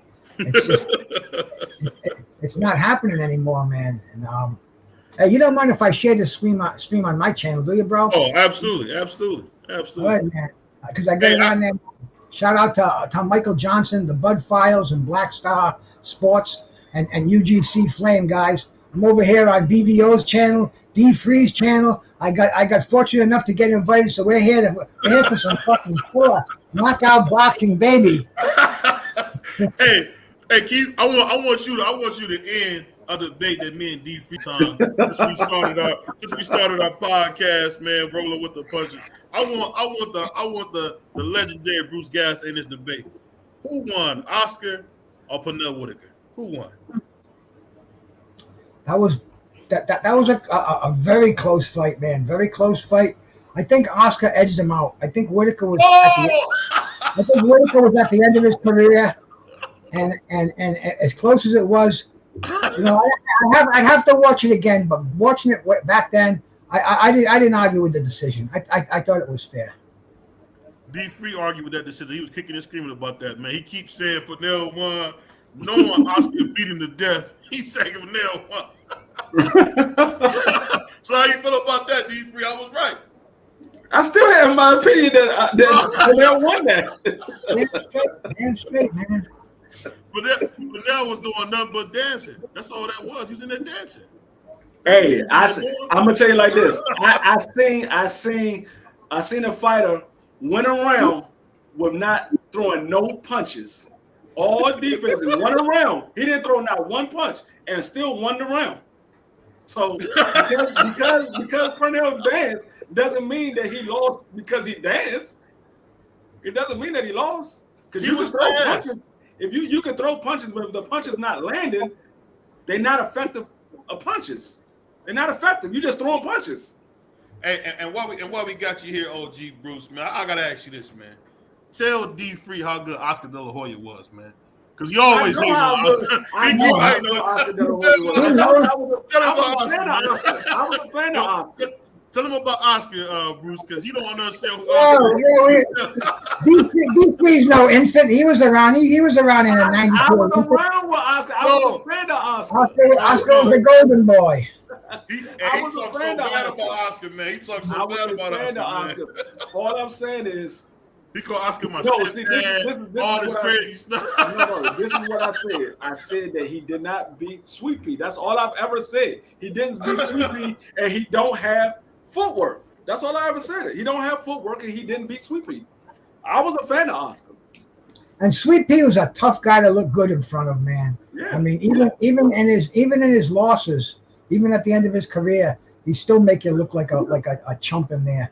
Yeah. I mean, I think the biggest robbery for Sweet Pea was the Chavez fight. I mean, his first title fight with Jose Luis Ramirez, blatant robbery.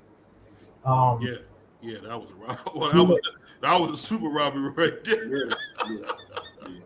Just a superior defensive fighter. When Pernell Whitaker got going, that was Willie Pep in the ring. I mean, you couldn't hit him with a handful of rocks. You know, he was everywhere. But people like knockout artists, so that's what it eventually came down to. Some people were turned off by Whitaker's defensive style, but I mean, I saw him fight this kid out of Chicago. I think his name was Louis Lamelli, and Whitaker knocked him out, man. Third round knockout, if I'm correct. But great stuff, and it just showed the word I'm looking for, versatility. He had versatility, and when an opponent came right to him and didn't worry about counter punches, bang, Whitaker could lay you out. He good. Hey, let me ask you this, OG. How do you feel Jermell Charlo facing against Canelo? You think he has a chance of beating Canelo? Well, you know, Canelo hasn't looked 100%. He when he fought Bivol and when he fought John Ryder, and you never know, man. Canelo could have that right time. It could be the right time, right place. Very, very interesting fight. You know, Mel Charlo, he backs down from nobody. He hasn't fought in 2 years, so he's definitely bigger than 154. Mm-hmm. I think he's going to come in there maybe at 165, 163 range. It's going to be a great fight, man. I think it's going to be a real interesting fight if it lasts long. And I give Mel Charlo a chance if he moves around, if he doesn't get caught up in a slugfest with Canelo. He just might have the skills and the speed and the youth on his side to beat Canelo in a close decision. So never know in boxing. So let me ask you this. Now I know you know your boxing, man. But is Beterbiev as good as he looks? Because he really has. King Arthur hasn't really had those all-time great fights. But is he as good as he looks, or is that just the competition he's facing that makes him look that good? Well, I talked to his assistant trainer. His name is John the Iceman Scully. Mm-hmm. And John Scully is a former professional boxer. He fought middleweight. He fought light heavyweight. He was in the ring with Michael Nunn. He's got an extensive resume, and he's a boxing historian. He makes me look like a freaking kindergartner. He is. I mean, when this dude grew up, he didn't have comic books. His dad had the Ring magazine, hit the Bible of boxing. He had hold on, I gotta. Hey, can you let him say it? Tell him what that is again. Tell him about the Ring magazine again, Bruce. Because he always. I got videos of him discussing about the Ring magazine, Bruce. So I'm glad I got a non-biased guy on here like you, man. Hey, it's always been my favorite, the Bible of boxing. I stopped buying boxing magazines in the mid-'90s, but before that, I mean, I didn't miss a Ring magazine since 1981. I mean, even before that, I loved Ring magazine. And you know, right now it's different. Boxing is different too. It's a whole different game. And you know, I listen to these cats. You know, like Dougie Fisher, the editor of Ring magazine. I talked to him on Twitter, and very, very intelligent, real historian. But getting back to Scully, he said that Arthur Beterbiev is he's an abdominally. Said this guy is getting better the older he gets. He's a devout Muslim. He's never had a drink of alcohol, never smoked a cigarette, never did a drug. He's the epitome of the body is a temple. He prays 5 times a day. And all he wants to do, he doesn't know boxing. He doesn't know who he doesn't care who he's going to fight. He doesn't know Bivol. He doesn't know. I mean, he just knows who they tell him to fight, and Wow. and that's all he wants to do is just continue fighting, continue training. Unfortunately, the business of boxing, you don't get the fights you want to see. It's all lawyers going back and forth and different promotions. I think if Beterbiev was around in the 80s, fighting the guys like Saad Mohammed and Mike Rossman and Mustafa Mohammed and Marvin Johnson, I think he would have been a standout there. But as far as today goes, man, all bets are off when Beterbiev gets in there. Nobody at 175. I bet the house on Beterbiev. Hey, I got Beterbiev over everybody at 175. I don't see until somebody beat him. I can't pick against him because he's knocking everybody out, and he's the type of guy you got to show me that you can beat him in order for me to pick against him, because that man, it's like when he sees his own blood, that's when he gets better. He goes in for the kill. He sees his own blood, he going for the kill. So I can't pick. He remind me of Floyd. I can't pick against him until you beat him. You got to beat him in order for me to pick against him. I'll say this, man. When it comes down to it, I think what I seen from King Arthur, man, he might have stopped Andre Ward.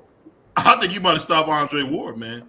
Which is not, and I'm not saying that lightly at all, man. Hey, Celtic, I dropped the link in the chat for you, man. Hey, I mean, that would have been a hell of a fight. That would have been a hell of a fight. He might stop him. I mean, because like you were saying, it seemed like once he starts bleeding, it's like it makes him excited, and then he really want to fight. I don't know how you do that, man. I mean, Andre Ward is one of the greats when it comes to light heavyweights. Yeah, that would have been a hell of a fight. I don't even. That's a 50-50 fight. I don't know how it would go. I don't know how that would go. I don't know how it would go. And when have you ever heard somebody say it about Andre Ward? But you know what? I think that guy, Saad Muhammad, I think he would have beat Andre Ward because he was a dog, man. I say this one thing I gotta say. I always wanted this, Bruce. Is the pace they used to fight at? Is it because they fought such a high pace? Is that why boxing seems so much better when you watch it on tape? Well, I think that the boxers from back in the day, they were a different breed.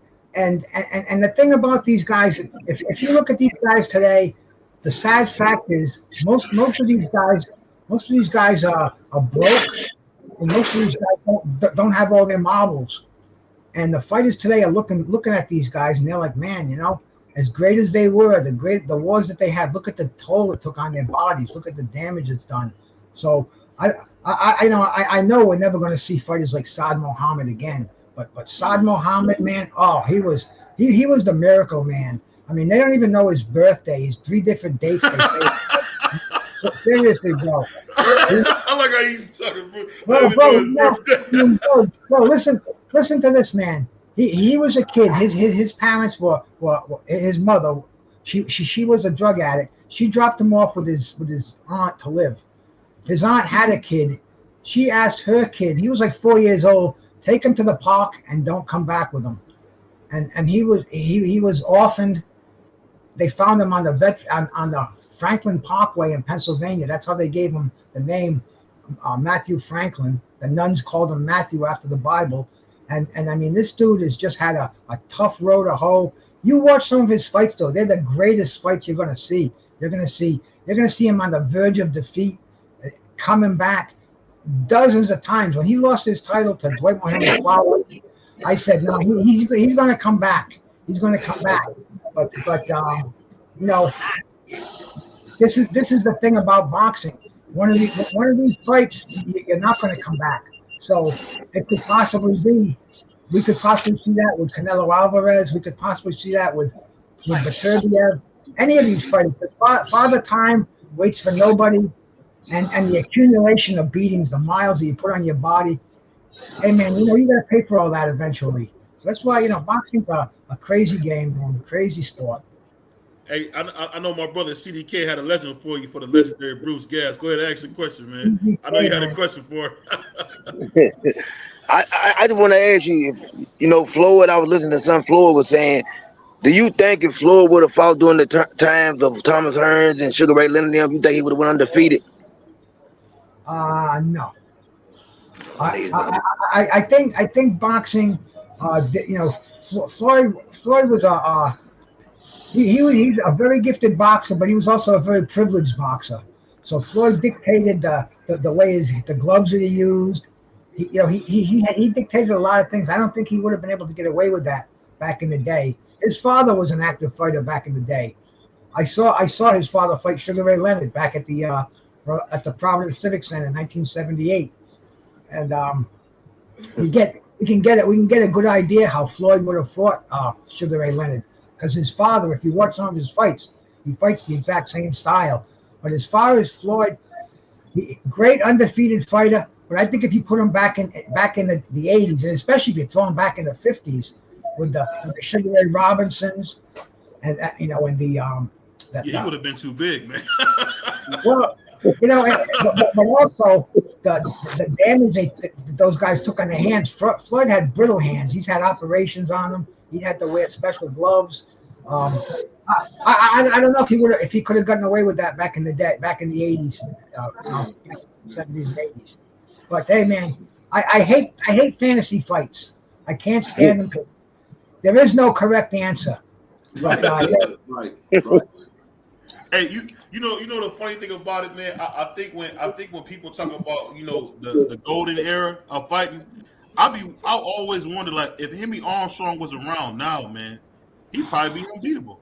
Like, you know what I mean? Like, if you ever watch some of those guys like that, like, I was just thinking about like Henry Armstrong would get hit, and it seemed like he just enjoyed it. I don't know, man. I mean, see, when you think about the guys back in the days and the fighters now, it's the guys back in the days seemed like they were more hungry. They was more hungry than the guys are now. Like the guys are now is more so they fighting for the money. They all fight for money, but it's like the guys now, they fight for the money more so fighting for the fame. Like the guys back in the days, they fought to be recognized as the best fighter. The guys now are more so fighting for the money. They're not really so much fighting for being known as the best guy. Right. That's a good point. They weren't making the money back in those days that they're making today. So you don't have to fight more than twice a year to make as much as those guys made in their entire careers. So it's a whole different world. Like I tell people, I'm an alien in this boxing world today. I don't get it. I'm not going to argue it. I'm just going to take it for what it is. I'm going to enjoy it, and there's great fights happening. But it's not the same as boxing was in the 80s. In my heyday, in the 70s and 80s, Yeah. But you know the funny thing about it, I'll say this: I guarantee you, Muhammad Ali couldn't stand in front of Tyson Fury the way he stood in front of people. You think he could? You talking about Muhammad Ali in his prime? Standing in front? No. The second Muhammad, not the first one, not the fast one. Oh, okay. The second one. You talking the second one? Oh, the second one, not the first one. Because Muhammad Ali in his prime, I don't care who you was. Muhammad Ali in his prime, you ain't hitting that man. You ain't touching that man. Muhammad Ali in his prime, he beat you before you got in the ring. He beat you before you got in the ring. That hey Bruce, what was that British guy's name that he fought, man? Was he from Canada or something that Ali fought? That sent him to the hospital with bleeding kidneys. Oh, you mean his last fight? Yeah, before he got suspended. When he was young. Oh, yeah, maybe you're thinking of George Chuvalo. George Chuvalo, yeah, George Chuvalo. Oh. You know what's funny? I think George Chuvalo would be champion right now. He'd be undisputed if he's around now. Ain't that crazy, man? I think he was just very good. But if he fought now, I mean, I don't think Tyson Fury could beat him. Yeah, now, yeah. But if he would have fought in the 80s and the 90s, probably not. Yeah. I don't think he would be able to fight. I don't think he'd be able to beat Lennox Lewis. Nope. He's not beating Lewis. I think Riddick Bowe would have beat. I think Riddick Bowe would have beat Lennox Lewis. What do you think, Riddick Bowe danced all around that man. I don't see that. That's the thing. I don't know because Riddick Bowe didn't take the fight. Right. And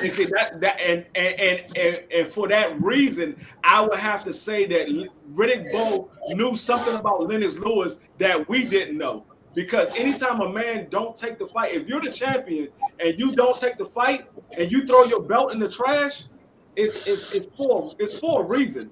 And I don't want to hear it was because of the money or none of that. Because even if it's the money, you beat that man and you move on with your career. You don't give away the one thing that solidifies you. Because once he got in the trash, nobody heard about Riddick Bowe no more. You didn't hear about Riddick Bowe. It was all Lennox Lewis. It was Lennox Lewis, Tyson, and Holyfield after that. It wasn't Riddick Bowe no more. I mean, I'll say this, man. I feel like Lennox Lewis doesn't get enough credit because he took a nap in the ring 2 times.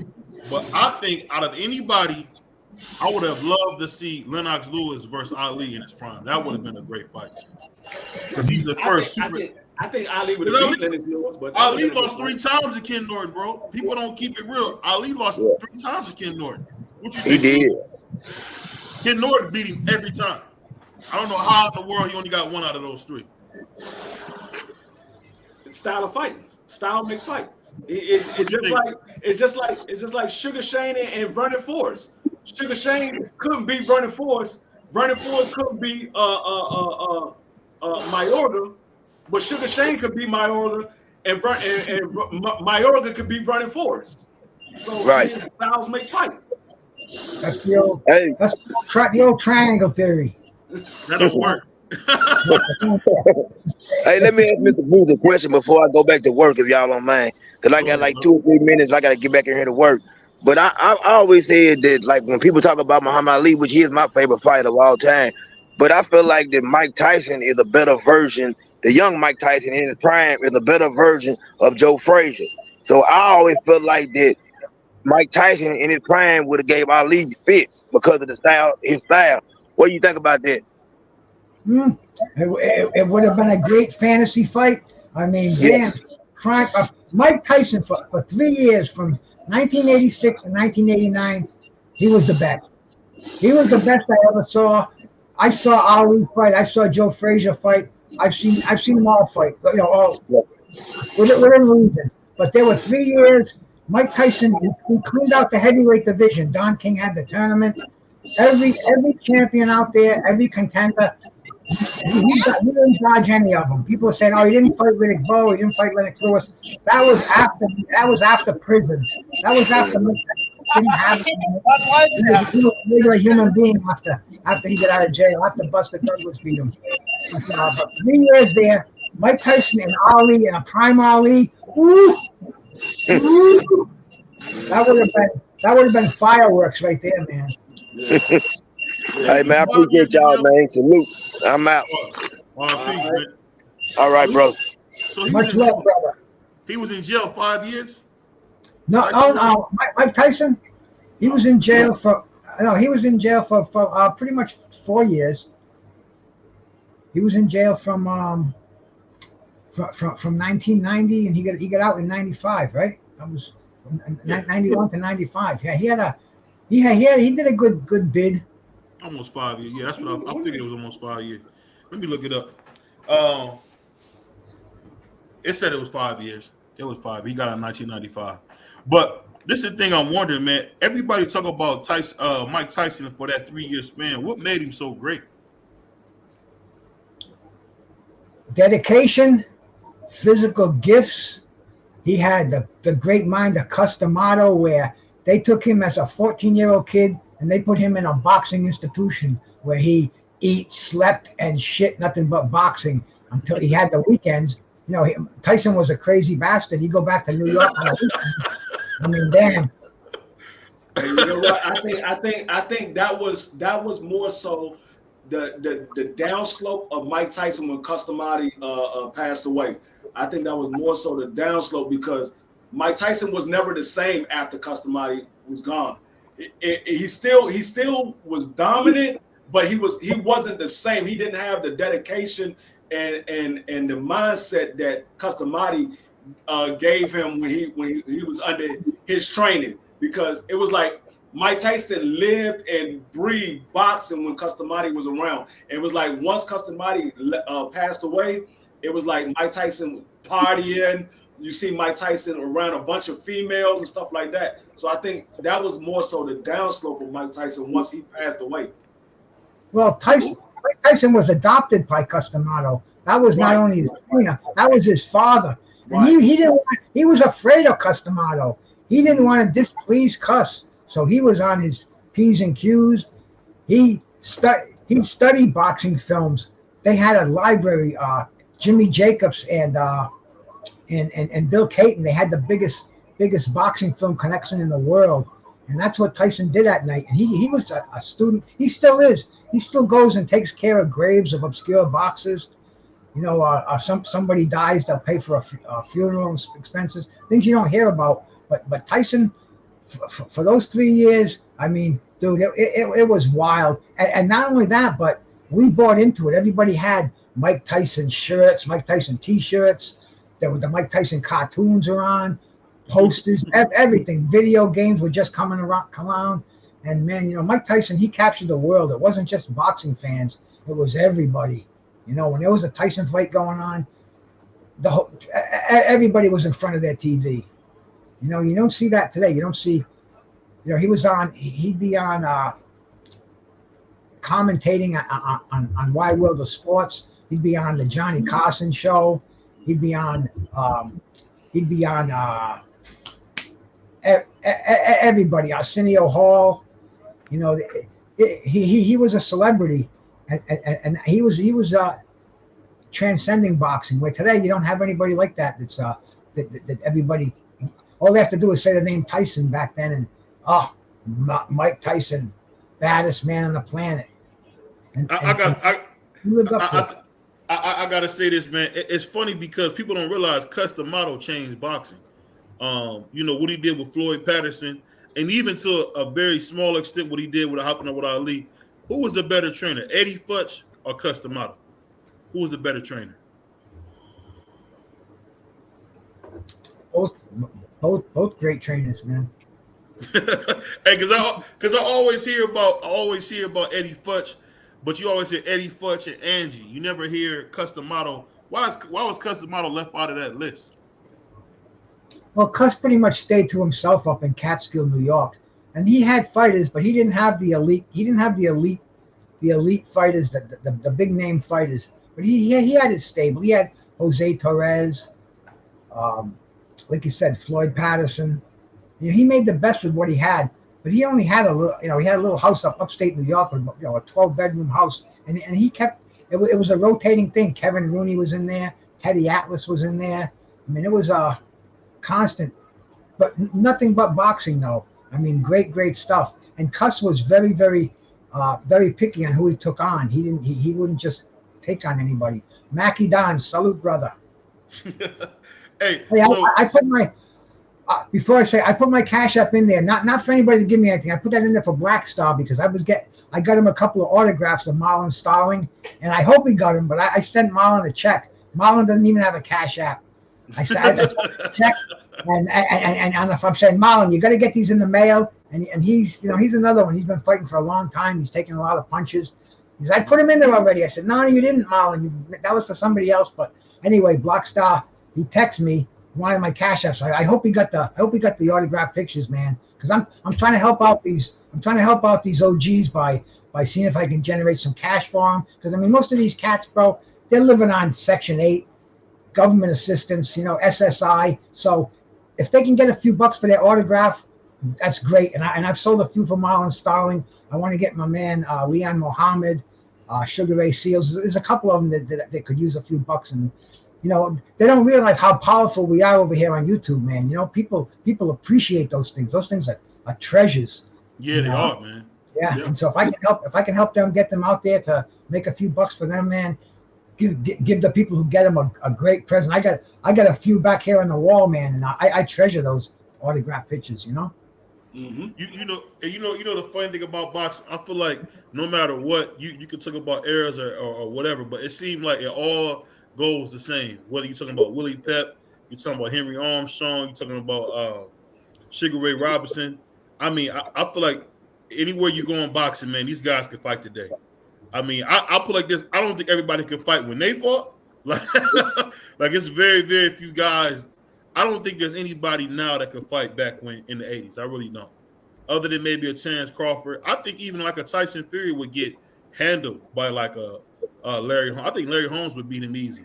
I mean, I think that's kind of funny how that goes. Do you feel like Larry Holmes didn't get his just due because Muhammad Ali cleaned the division out already? I don't know, man. I read an article the other day about was Larry Holmes overrated, and it made a little bit of sense to me. Larry Holmes, I can't think of the real great fights that he had. Real Hall of Fame fighters that he fought at their peak. But I mean, Larry, when I saw him, he was a great fighter, but he used to keep that left jab out there, almost illegally. He'd hold it out there and he'd use it as a defensive weapon to hold the fighters off, and he couldn't get away with that with guys like Rocky Marciano or Joe Frazier. Man, they'd come up, they'd break that elbow. Can you imagine a Mike Tyson uppercut with Holmes' jab hanging out? But he was almost 2 years on the couch, I think, when he came out of retirement and fought Mike Tyson. So it was Tyson in his incredible years, and Larry Holmes was coming out of retirement. But on the other hand, he got serious about boxing, and he went on to beat Ray Mercer. He had a decent fight with Evander Holyfield. He showed he's a great talent. But he might have been. I'm reading this article. I'm saying, man, maybe he was overrated. I don't know, man. I don't know. He wasn't a very, very popular heavyweight champion. People didn't give him a lot of respect out there.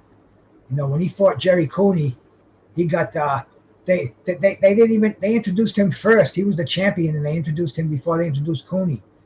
And that's what I think about Larry Holmes. He didn't have the name, and he lived in the shadows of Muhammad Ali and Ernie Schaefer, and so that's why I don't think he got the acknowledgement of being one of the top heavyweights, because they all looked at him as a low budget Muhammad Ali, because he had the jab and the head movement and stuff like that. So he didn't get the acknowledgement of being who he was, because he lived in the shadows of Muhammad Ali. But I feel that he was underrated because of that fact, because he lived in the shadows of Muhammad Ali. I'll say this, man. When you say that, then that makes me think Evander Holyfield is overrated then, because he beat an old George Foreman and he popped dirty. I mean, that's kind of tough, because then you got to say Evander Holyfield is. If you think about Evander Holyfield, he's overrated. He beat an old, past his prime Mike Tyson, even though he was kind of past his prime too. I mean, Mike was way past his prime back then. And I don't know, man. It's kind of tough, man, because when you say that about fighters, a lot of guys fall into that category. What you think, D? I wouldn't say that he was. I wouldn't say that Holyfield was overrated. You got to remember, Holyfield started his career at cruiserweight. So yeah. I wouldn't say that he was overrated. I would just say he was a great heavyweight for the time that he fought at heavyweight, until he popped dirty. Once he popped dirty, then everybody goes back and look at his career and like, okay, was he dirty in this fight? Was he dirty in that fight? And that's what happens when you pop dirty. But other than the fact that he popped dirty, I think Holyfield pretty much lived up to what everybody thought he was until he popped dirty. He said Mike wasn't past his prime. He was on prime time cocaine. No, Holyfield was a great fighter. I mean, Holyfield, dude, you look at the first fight with Riddick Bowe, Even the Fan Man fight. I mean, his fight, the way he destroyed Buster Douglas, his fight with Foreman, and Foreman was not washed up there. That was George on the second coming of George, and you got to remember, after that, George went on to knock out Michael Moorer and become the heavyweight champion of the world. Yep. So, Holyfield, I think it's a sin to say that he was that you can't rate Holyfield higher than you do, because I just think Holyfield was a prime fighter. You know, he got bigger. He started hanging up. He started training with who was that Mr. Olympian that he was training with, man? I'll think of his name soon, man. Lee Haney. Lee Haney, yep. Lee Haney, and he got huge. Pause. He got huge. That's what those Olympians do, man. Then they got to think of where to get a little huger. And Holyfield, he was just coming into the era of Lennox Lewis and Riddick Bowe, and that plays on your mind. And hey, man, he made the mistake. I don't think he used any juice in his earlier fights. But no, I don't think he did. It's just when he popped dirty, it made everybody go back and look. I was like, okay, well, we didn't think Holyfield would be able to beat him. Was he on something when he did beat him? So, but me personally, I didn't think the same thing like Roy Jones. I didn't think Roy Jones used nothing early in his career. It was when he popped dirty, then you got to go back and look at it and be like, damn, did he? Because Roy Jones was that fighter that you be like, I've never seen that before. And so when he popped dirty, now people go back and like, okay, was he on something when he was doing this? Was he on something when he was doing that? Because you never seen it before. But me personally, I never thought that they did anything when they was raining. I felt like when they popped dirty, that's because they was dirty. The time before then, I don't think they was dirty because they never popped dirty at that time. I mean, you never know. Salute to my man, G.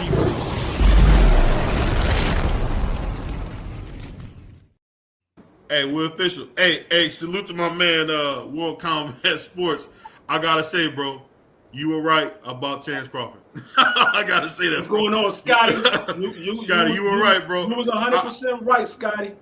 Hey, Scotty, and the thing was, Scotty, I didn't see that kind of beatdown, Scotty. I don't know. You must got like a crystal ball or something over there, bro. Because I didn't see that happening, man.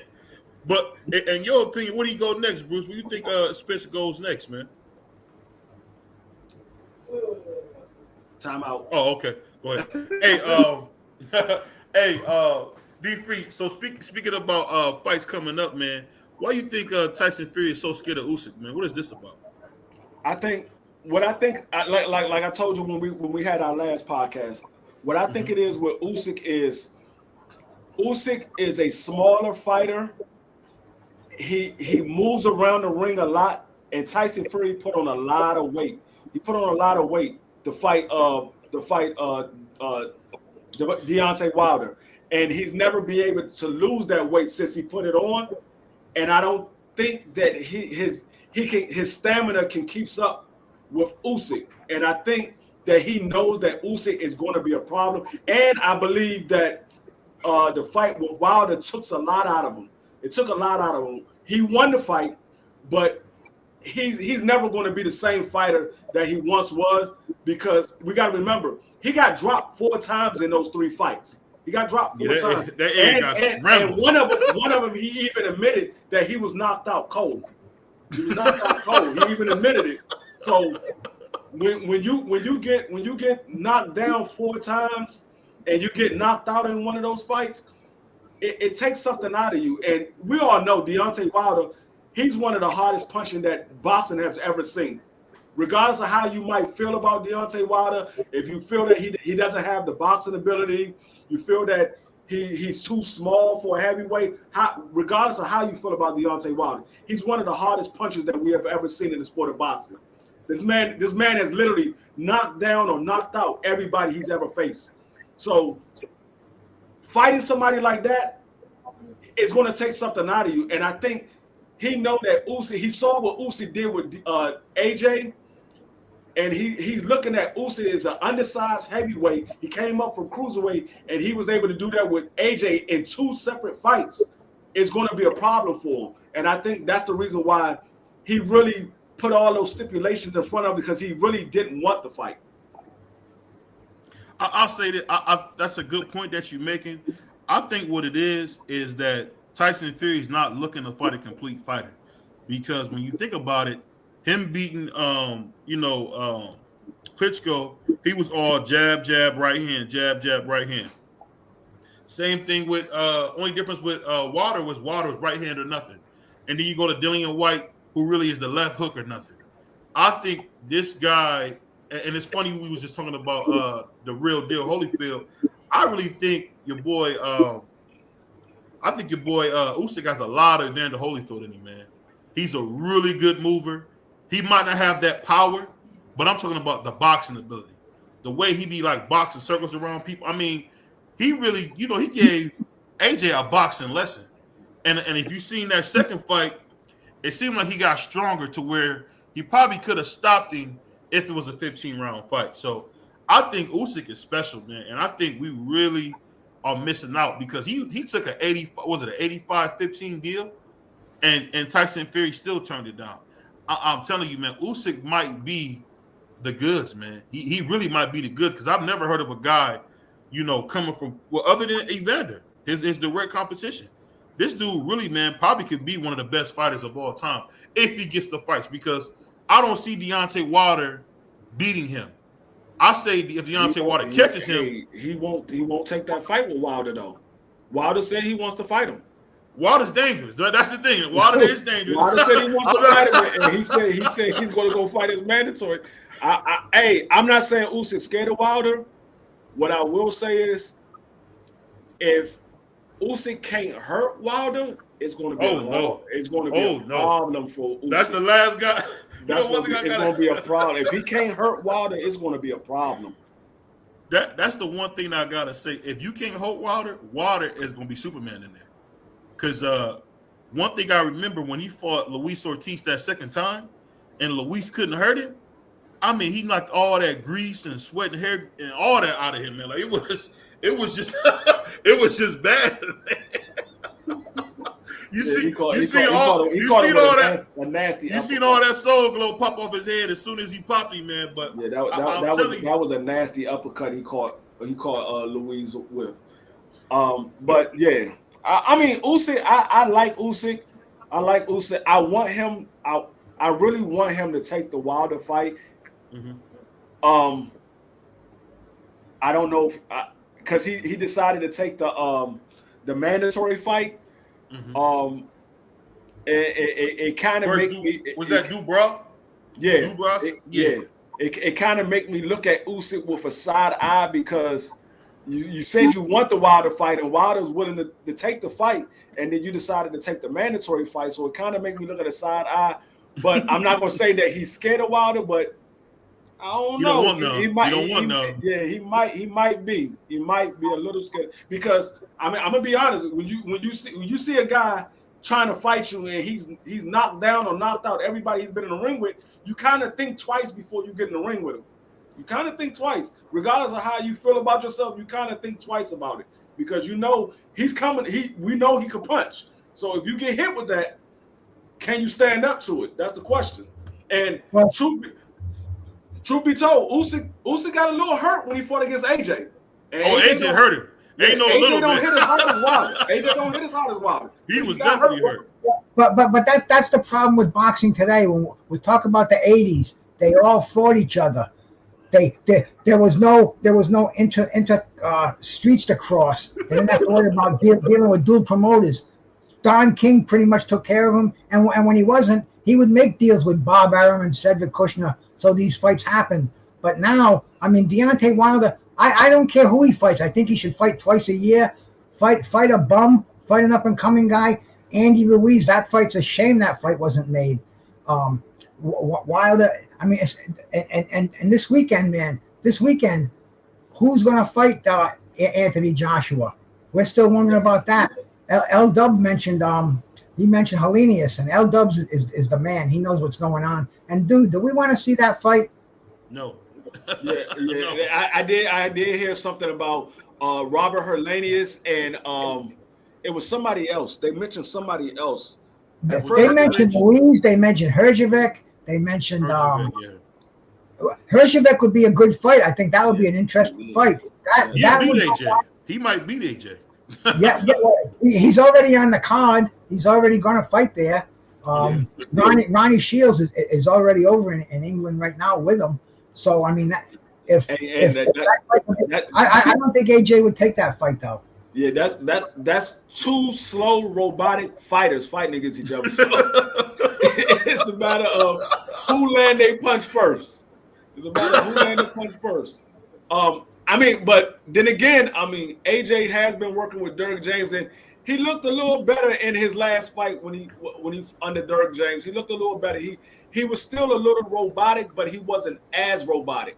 But he still was a little robotic. So I mean, he might gotten better since then. So I mean, who knows?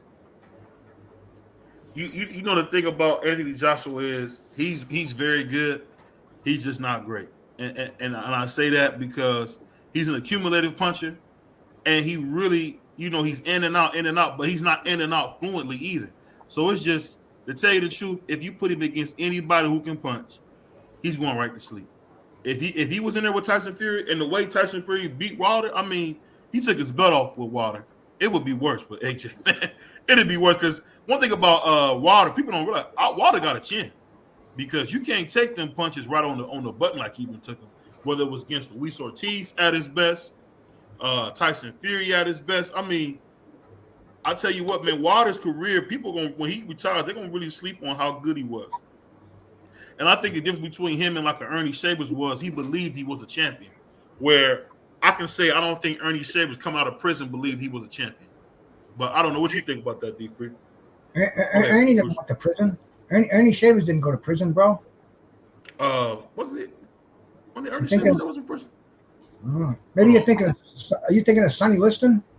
Sonny Liston. So I'm thinking of Sonny Liston. My mistake. Sonny Liston. I'm thinking of Sonny Liston. Well, I mean, a lot of boxers did go to prison.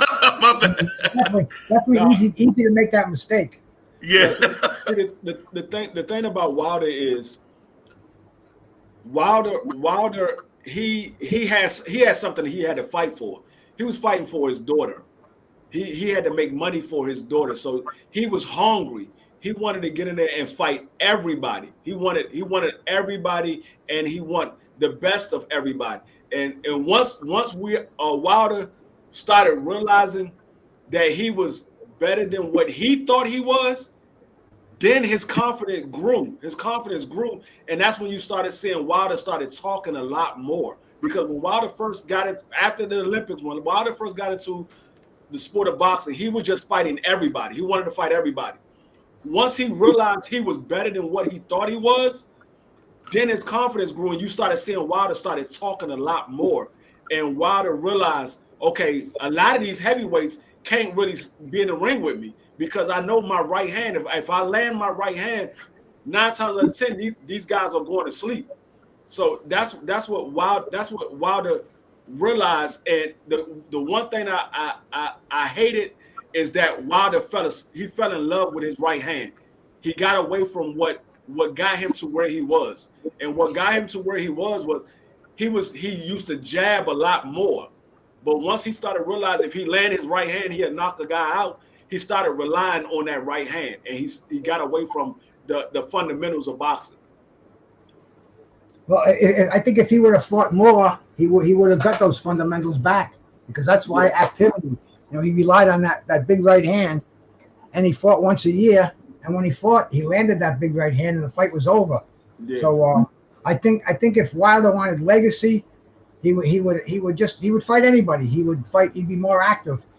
He'd be people right now. The casual boxing fan, they think Wilder's retired because he hasn't made any noise. He hasn't made any fights recently, and I just think the inactivity is going to hurt Wilder in the long run in history. I think the inactivity and the lack of competition, what he could have had right now, I think that's going to affect him in the long run. Yeah, because Wilder's getting up there in age. I think he's like 36, 37, and so he's getting up there in age. He can't wait around because Father Time waits on nobody. So he can't wait around too much longer. He got to get the fights that he can get. If the big fights are not there, I mean, just take whatever. I mean, I understand he don't need the box. He made enough money. He don't need the box. He got other stuff outside of boxing, and so he only wants the big fights. But when you in the sport of boxing, when you waiting around for the big fights, a lot of times that costs you your career, because you waiting around for the big fights. You diminish your skills. Your skills starts to dwindle away because you're not tuning them up. It's just like any skills that you have. If you're not tuning them up on a regular basis, they start to go away. And so by you waiting around for a big fight, your skills are starting to diminish away, and you're getting older. You can't pick up where you left off like you once could when you were younger, because when you're older, it takes a minute to prime that engine up. You got to prime that engine up, and if you're not working on a regular basis, that engine takes a little bit longer to get going. Once you get it going, then it's ready to roll, and it wants to keep going. But if you cut it off and let it sit for a while, then it gets cold. You got to warm that engine back up again. So him waiting around is gonna hurt his career, because if he want to continue in the sport of boxing, because he's getting older. It's funny that you say that, because when I seen Wilder versus Helenius, he hit Helenius going backwards with his eyes closed. So that was almost, I don't believe in lucky punches, Bruce and D3, but that kind of what that was. He had his eyes closed. If you look at that fight versus Helenius, he had his eyes closed going backwards through it, and then Helenius started having a seizure on the floor. I mean, it was just crazy.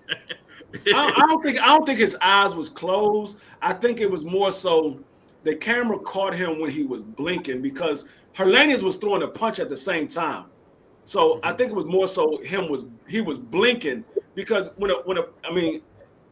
most of the time when somebody throw a punch in your face, you're gonna blink, or your eyes is gonna close while you're trying to move out the way because of your reaction. It's just natural reflexes. You're gonna do that. If something flashed in front of your face, you're gonna blink your eyes. So I think the camera just might have caught him with his eyes closed because he was blinking, because Helenius was throwing a shot and he was throwing a shot right behind it. Bruce, man, you gotta watch these three, man. He got all these excuses for these guys, man. He just wouldn't have moved right like Superman just right then. You gotta watch it. He just ran right. Hey, you see him run right in the phone booth. Hey, like I said, What the fuck you say? I've been around boxing a lot, and that's not the first time that he caught somebody on the back foot like that, because he caught the other guy that was sitting there knocked out cold. They took him out of the ring in the stretcher. What was the guy? The white guy that you said that slapped Deontay. Yeah. He caught him on the back foot. Hey, he paid for that slap, man. He paid for that slap, man. That's for sure. But you know what, man? Before we get out of here, man, I gotta ask you one question, D3. Who was the best fighter from DC, man?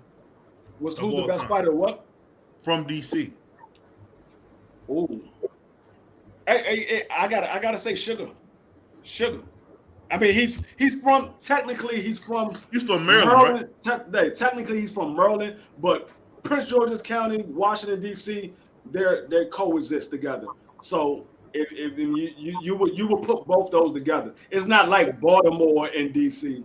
because Prince George's County is literally 5 minutes away from D.C. So if you hang out if you live in Prince George's County, 9 times out of 10 you hang out in D.C.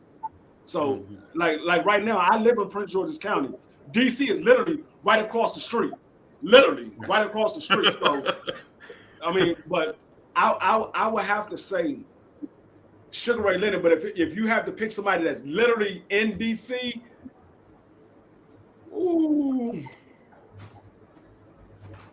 that's tough. That's tough. Literally out of DC.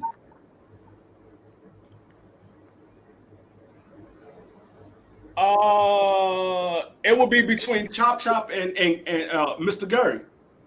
Okay, I'll take that. And last but not And last but not least, Bruce, before we got it, a lot of the people that watch my channel never got to see him on tape really yet. But how good was Salvador Sanchez, man? Oh, damn. Salvador Sanchez came out of nowhere. He destroyed Danny Little Red Lopez, who was a featherweight version of Deontay Wilder. He had a right hand. He was knocking everybody's head off. He came out of nowhere. He beat Danny Little Red Lopez twice. Then he beat Wilfredo Gomez. They called him the Bazooka. He had a record of something like 28-0, 28 knockouts. He was devastating. Salvador Sanchez, I think what was he 23 or 24 when he died, man? He died real young. He was a crazy Mexican. He liked fast cars, he liked fast women, and he fought everybody. He's another one. 4 or 5 years, and he just blew the featherweight division wide open. If you never saw Salvador Sanchez fight, go watch his fight with Wilfredo Gomez. Go watch his fight with Rocky Lockridge. His fight with Juan Laporte. I mean, he was a special generational fighter that you see him once in a lifetime. Maybe Bud Crawford will be like that. We'll see. Definitely Muhammad Ali was like that. Marvin Hagler was like that. Sugar Ray Leonard. But Salvador Sanchez, special fighter. Yeah, I mean, even with his short career, a lot of people still crown him as one of the great Mexicans of all times. Oh, yeah, absolutely. I mean, he beat that. I seen that fight with that guy Alex. I can't remember Alex's last name. With the mustache, Alex. Not Aguayo. He didn't fight Aguayo. Was it Aguayo? He didn't fight Aguayo. Who was that booty for? I can't Wilfredo Gomez. You probably thinking Wilfredo Gomez. Yeah, Wilfredo Gomez. My mistake. That was a tough fight because it seemed like once Salvador got hit, he just turned up to another level, man. Like he got better over the fight. That's crazy. He's another one. He died too young. It's what he could have been, but I mean he's in the Boxing Hall of Fame, International Boxing Hall of Fame, and it was a pleasure to see him. I remember the day he died. I couldn't believe it. People said, "No, he's dead." I said, "Dead? No fucking yeah, he's dead." We didn't have any internet back then. It was just waiting for it to come on a news broadcast or making phone calls and stuff. But yeah, man, it turned out to be true. Over a cliff, he was in training camp. He took off to go see some punta, and he was driving a Porsche, and Lord knows he was in the 3-figure department. So that was it for Salvador Sanchez, man. Hey, I gotta say I appreciate you coming to the Rolling with the Punches podcast, episode 3, Bruce, because you settled a long debate, man. That boy D Free, swear to God, Oscar lost that. I appreciate you. I still feel how I feel. I still feel how I feel. Hey, the OG boxing historian said that Oscar won. There's every fight's got 3 judges for a reason, man.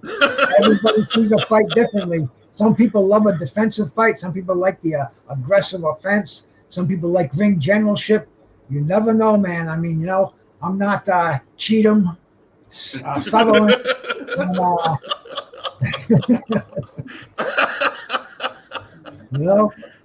Hey, but then again, also another one that you settled that you didn't know that you settled. My man D Free been saying F Ring Magazine. I don't give a F about Ring Magazine, and you told him again it's the Bible. No, what I said was I don't pay attention to Ring Magazine now that Oscar runs it. Before Oscar ran it, because I feel if Oscar is a promoter, so he's going to have his biasness. So I just can't look at Ring Magazine the same way as it once was before Oscar took over, because he has his bias. For sure, bro, for sure. Everything is different in boxing today. Like I said, it used to be the Bible of boxing. I mean, Burt Randolph Sugar, one of the greatest minds in boxing, he's the one who called it the Bible of boxing. And all the way down, Nate Fleischer, Randy Gordon. I mean, every writer they had. That magazine, the rest of them, Knockout and Boxing Illustrated, they were kind of flimsy compared to Ring. Ring was nice and big and had double the stories in there. The rating centerfold. But I mean, it's not what it was today. So I mean, hey, if I didn't know Dougie Fleischer, I'd say fuck Ring magazine too. Oh, here we go. Here we go. Hey, that's messed up. That's messed up, Bruce. That's messed up how you did that. You know, before we get out of here and we go after this, let me go ahead and snatch your chain, Bruce. Let me snatch your chain. Go ahead and give me your chain off your neck. You talking crazy. All right. We'll be back on Wednesday, same time, same place, 7:15. It's the Rolling with the Punches podcast. Salute to my brother, Bruce Gas. Y'all follow, like, subscribe him.